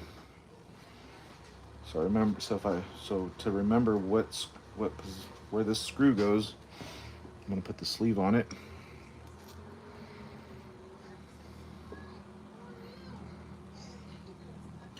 This thing does have some grease in it, but not very much. It's all dirty. So part of the service will be to get it packed in with some new grease.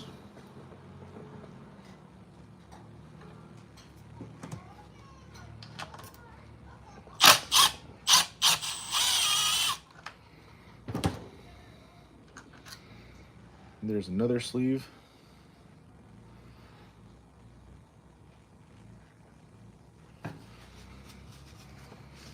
And then just kind of hold it on one end, because if not, the blades are just going to fall right off.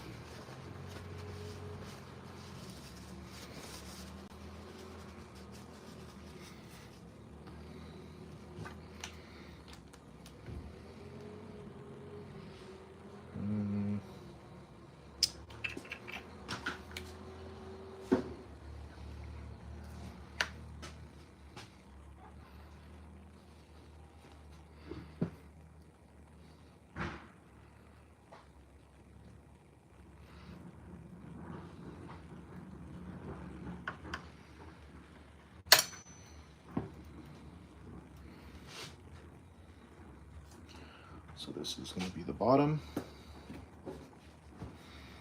It's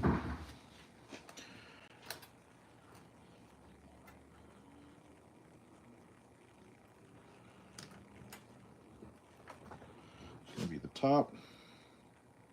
Well, technically, actually, yeah, this is the top, that's the bottom one. Okay. And there you go. So this is the one that we're going to work on first.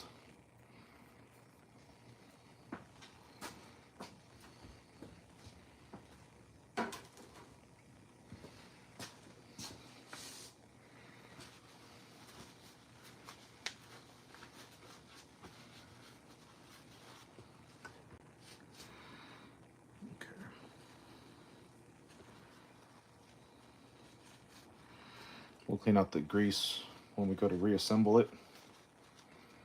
So let's go ahead and start sharpening them up. Sharpening.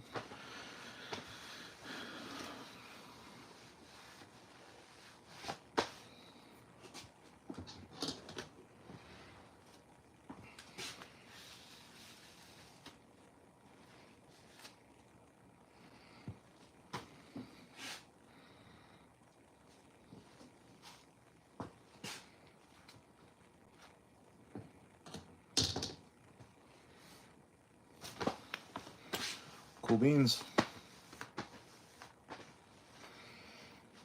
All right, let's go back into the shop.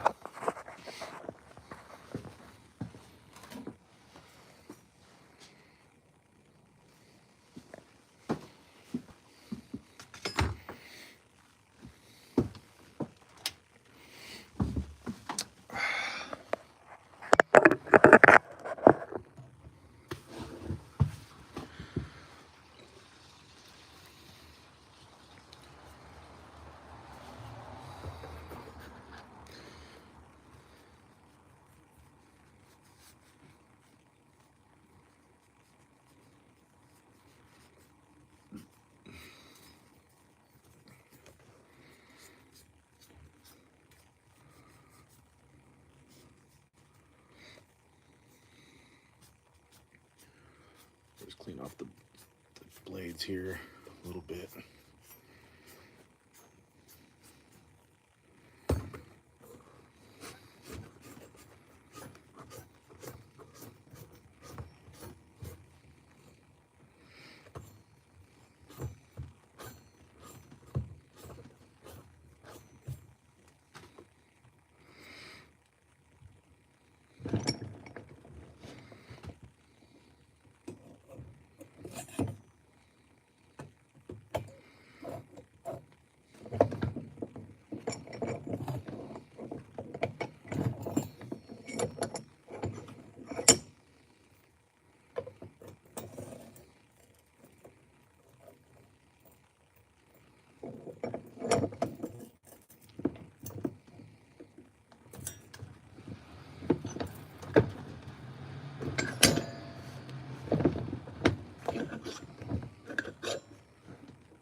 And I'm sure you guys already guessed it.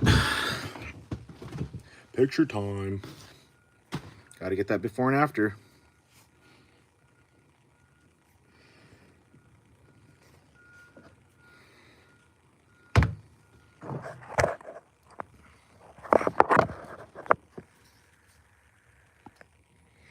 My bad.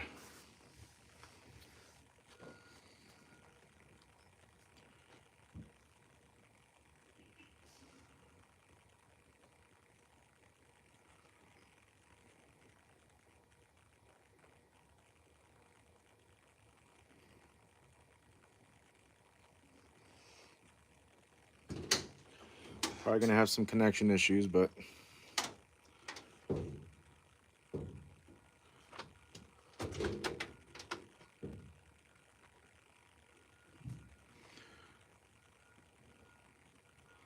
my sincere apologies.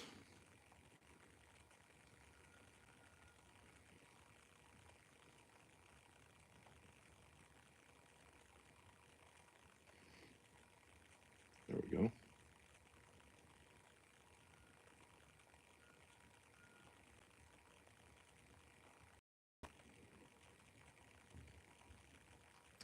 If I can get this to focus.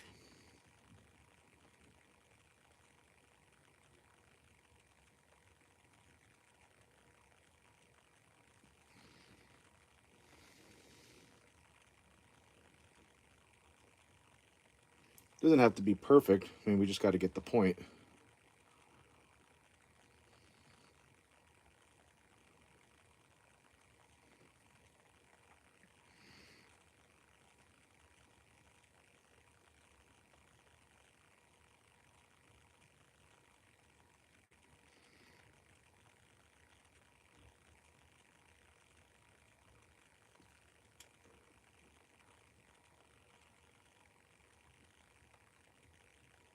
And that'll get the point.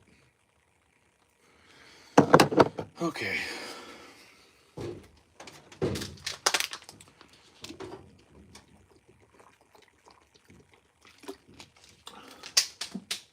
So for these guys, get you guys back over here.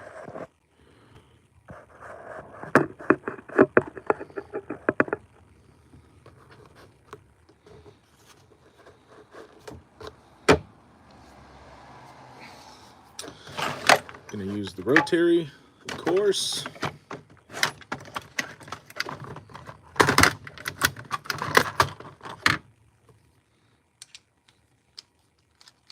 Let's get rid of this carbide burr.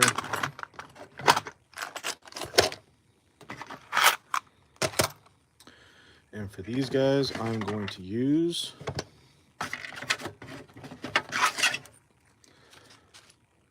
one of these sizes. I'm not sure which one yet, but these are just the steel grinding stones used for the steel chain sharpener. So really, I mean, any of them will work.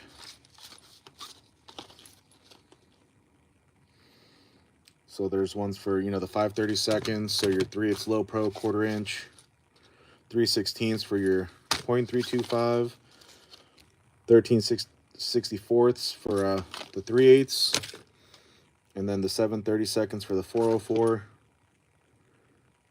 and then for the regular 1/4 pitch. So I think what I'm going to use the big boys, the 404s. Either that or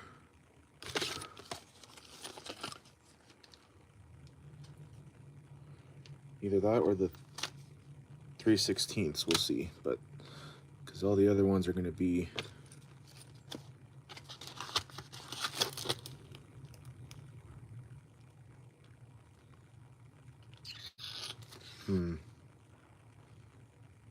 maybe not the 325s, maybe the 3. So this is what they look like.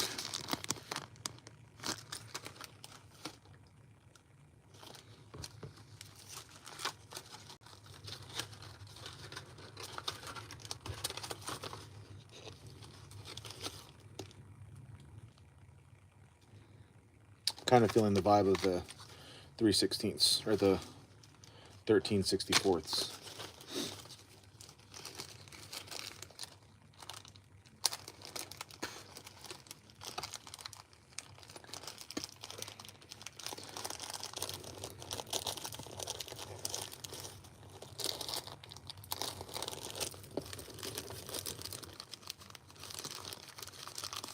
Never used these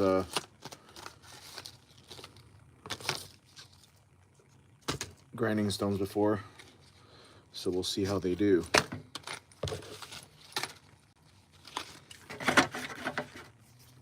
Hopefully fit the chuck here. They should.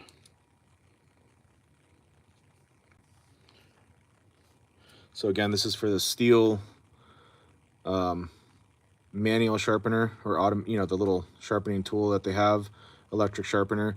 It's like a screw end, and you screw it on top, but it'll fit for our little chuck here.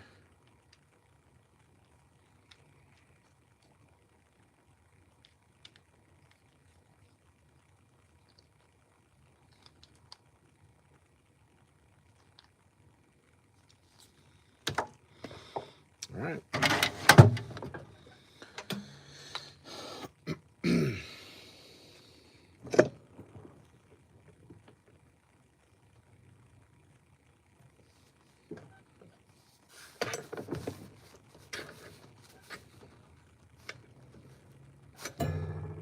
Cool.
Oops.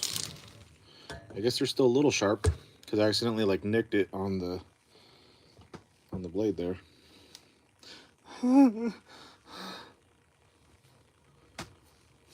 Low key. And the same thing with hedge trimmer blades. Just like a chain, you got to get the gullet, because if you're not going to be pulling the branches or whatever you're doing.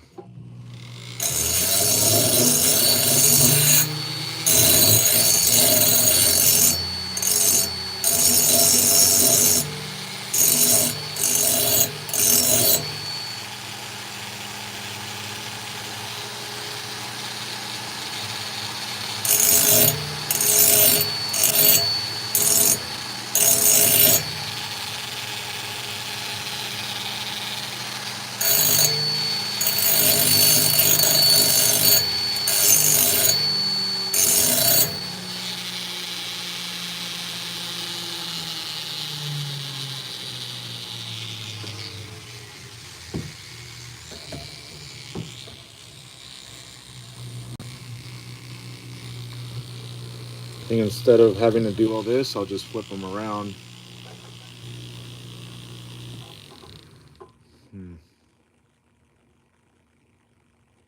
Figure it out.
These might not be the proper, I don't know, but they get ate up pretty good, pretty quick. We got Richard Hammer in the house. No, sir, we're here in California, in good old Sonoma County. But much love to you. Happy Tuesday.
Okie dokie.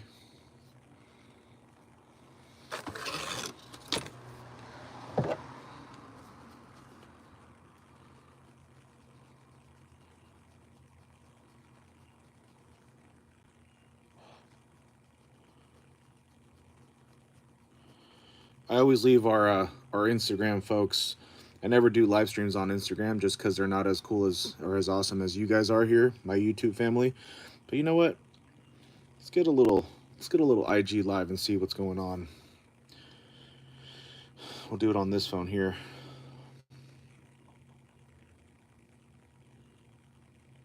It's not as lively though, I can tell you that.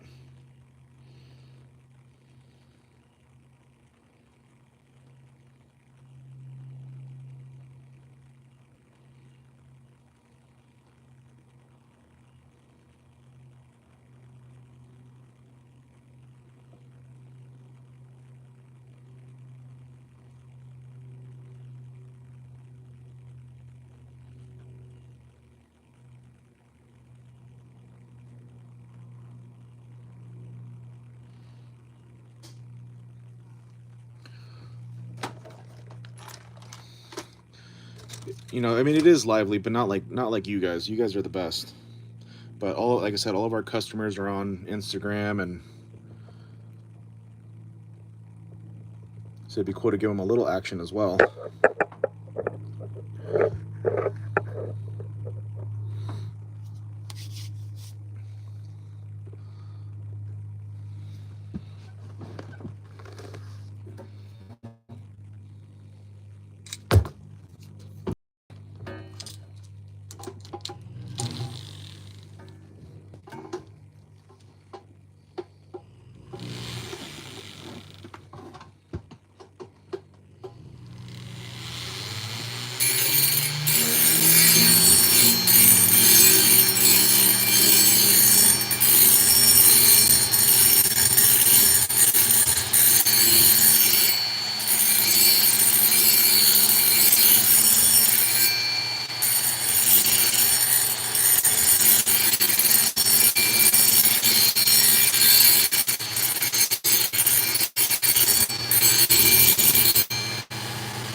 Oh, all right.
Cool.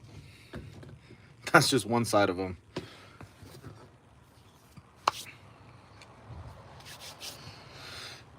But I'll show you guys what we got going on here.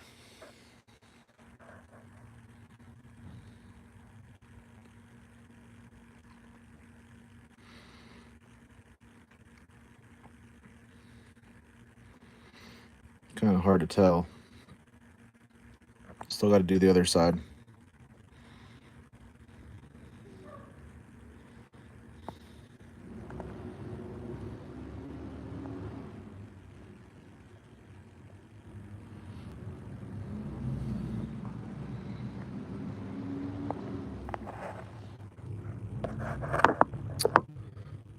So we got ABZ Overland in the house. Says, what are we working on today?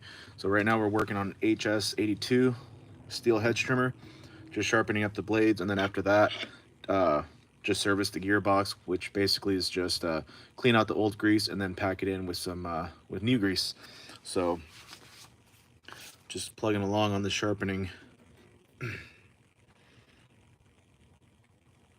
Let's flip these blades over. Oh yeah.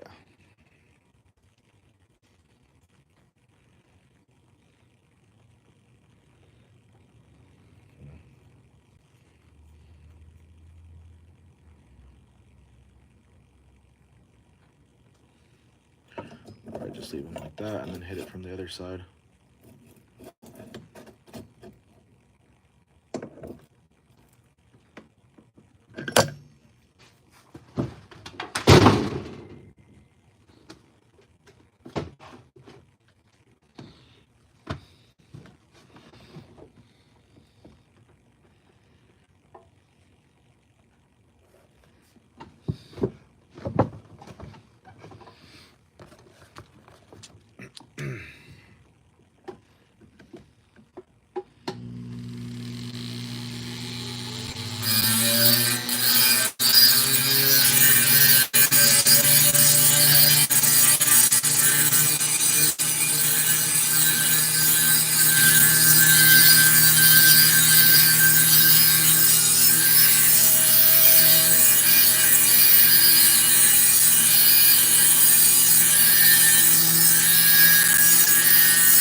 ABZ says, do you ever work on Honda generators? No, sir. No generators, no lawnmowers, just saws every now and then, leaf blowers, hedge trimmers, but mainly just saws though. that's what I prefer, and that's what I like. But it wouldn't be a bad thing to start learning generators though, especially during storm season.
ABZ says, man, we got to band together and get you better internet out in the shop. You are lagging hard today. Yeah, yeah, it you know, we just have some basic internet here, and I do have the shed door open all the way, so it just depends on the internet, I guess.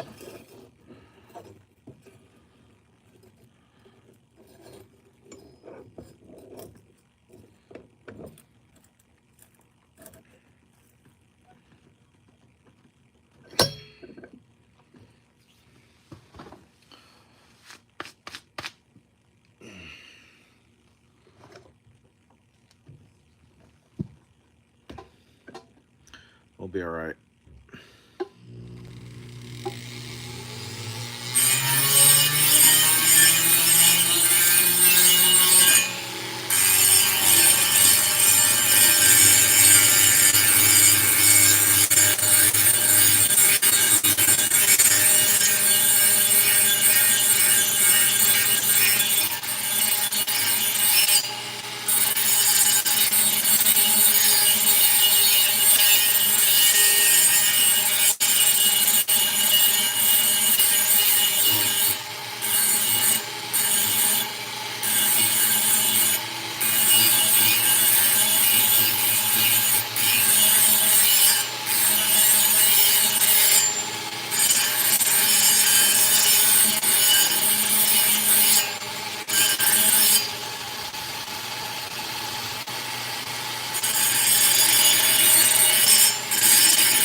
All right.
Connection is terrible today, man.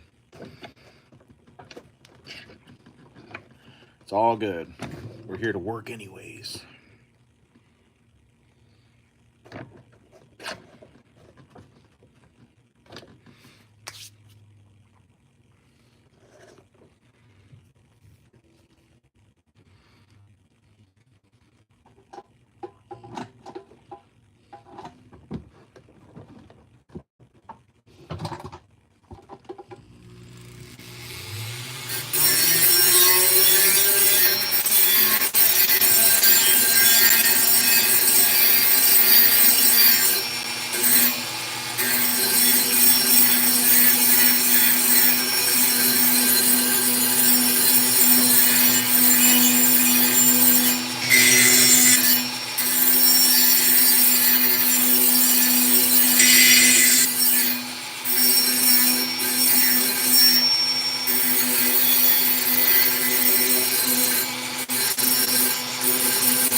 Cool.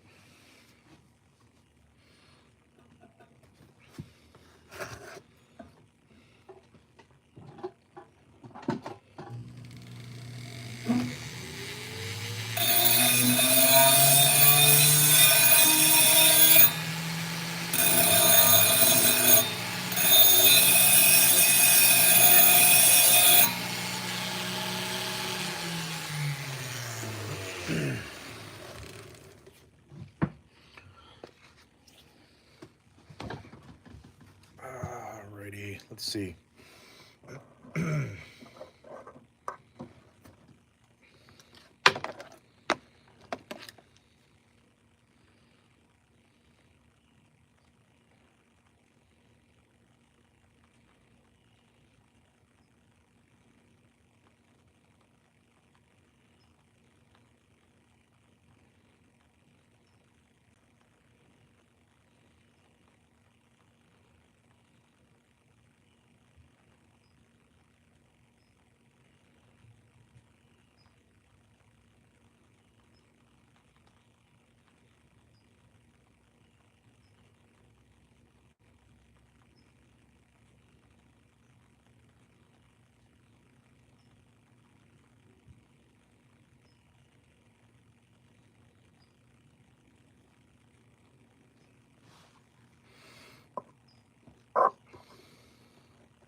Okay, I'll be right back. Restroom break, and then I also need to get something from inside the house. So 1 second here.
Okay.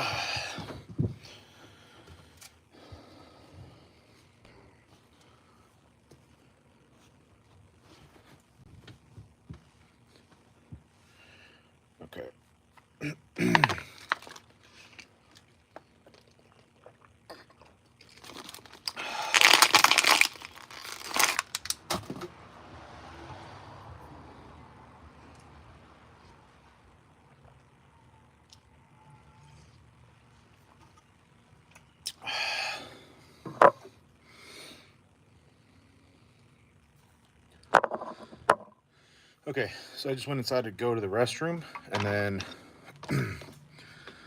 grab my earplugs because my ears are kind of feeling it a little bit. These are just these steel earplugs. They're not the most comfortable, but they work well. So,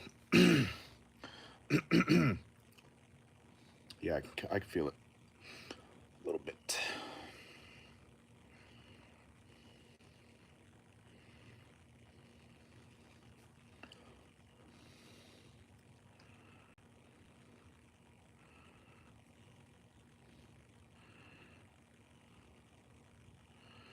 Cool, cool, cool.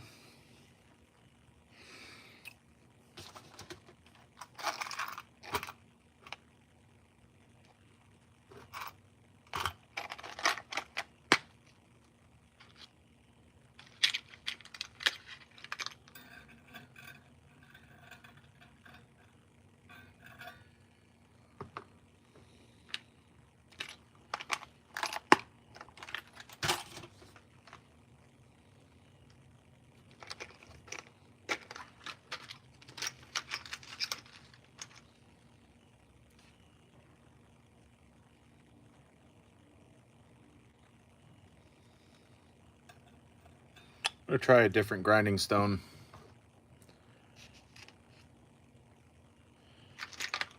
These steel ones, I mean, they're doing a good job. Decent, I would actually say, if I'm being honest. But I'm gonna try an actual Dremel. Actually, I'm gonna try this one first, a little smaller, which came with my rotary tool. It's a set. We got ASP, says hello. Hello right back at you.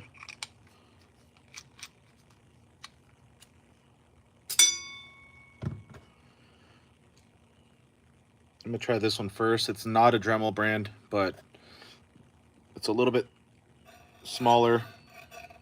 It'll get in the gullet nicely. I mean, this one will do it too. You know what? Let's try the Dremel. Probably better quality. This was just a rotary tool from Amazon, but it works amazing for me as far as the actual motor and everything else. $100, can't beat it.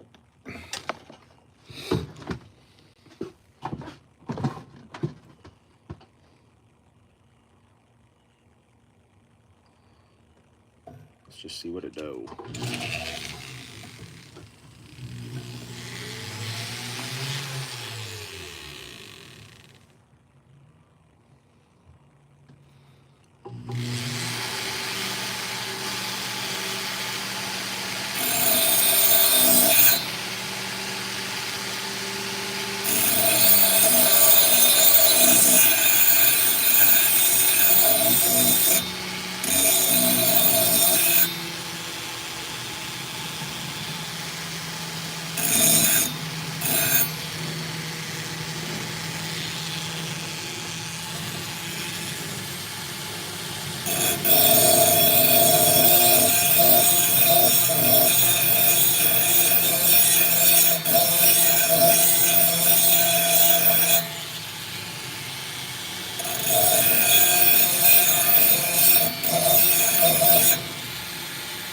Oh yeah, tough difference. So I'm gonna just do another pass real quick.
The Dremel, man. Dremel for the win.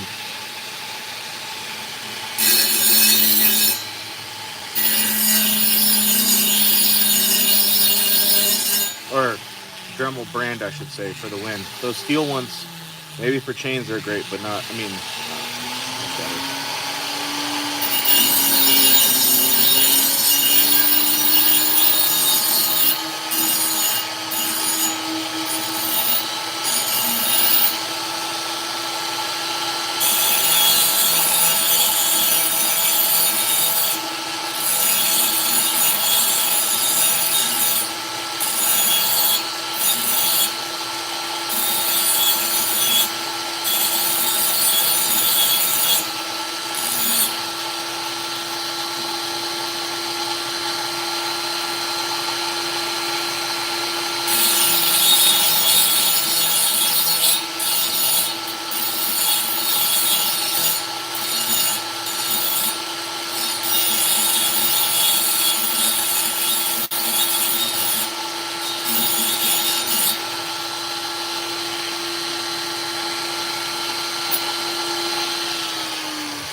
Okay, so that's the first side.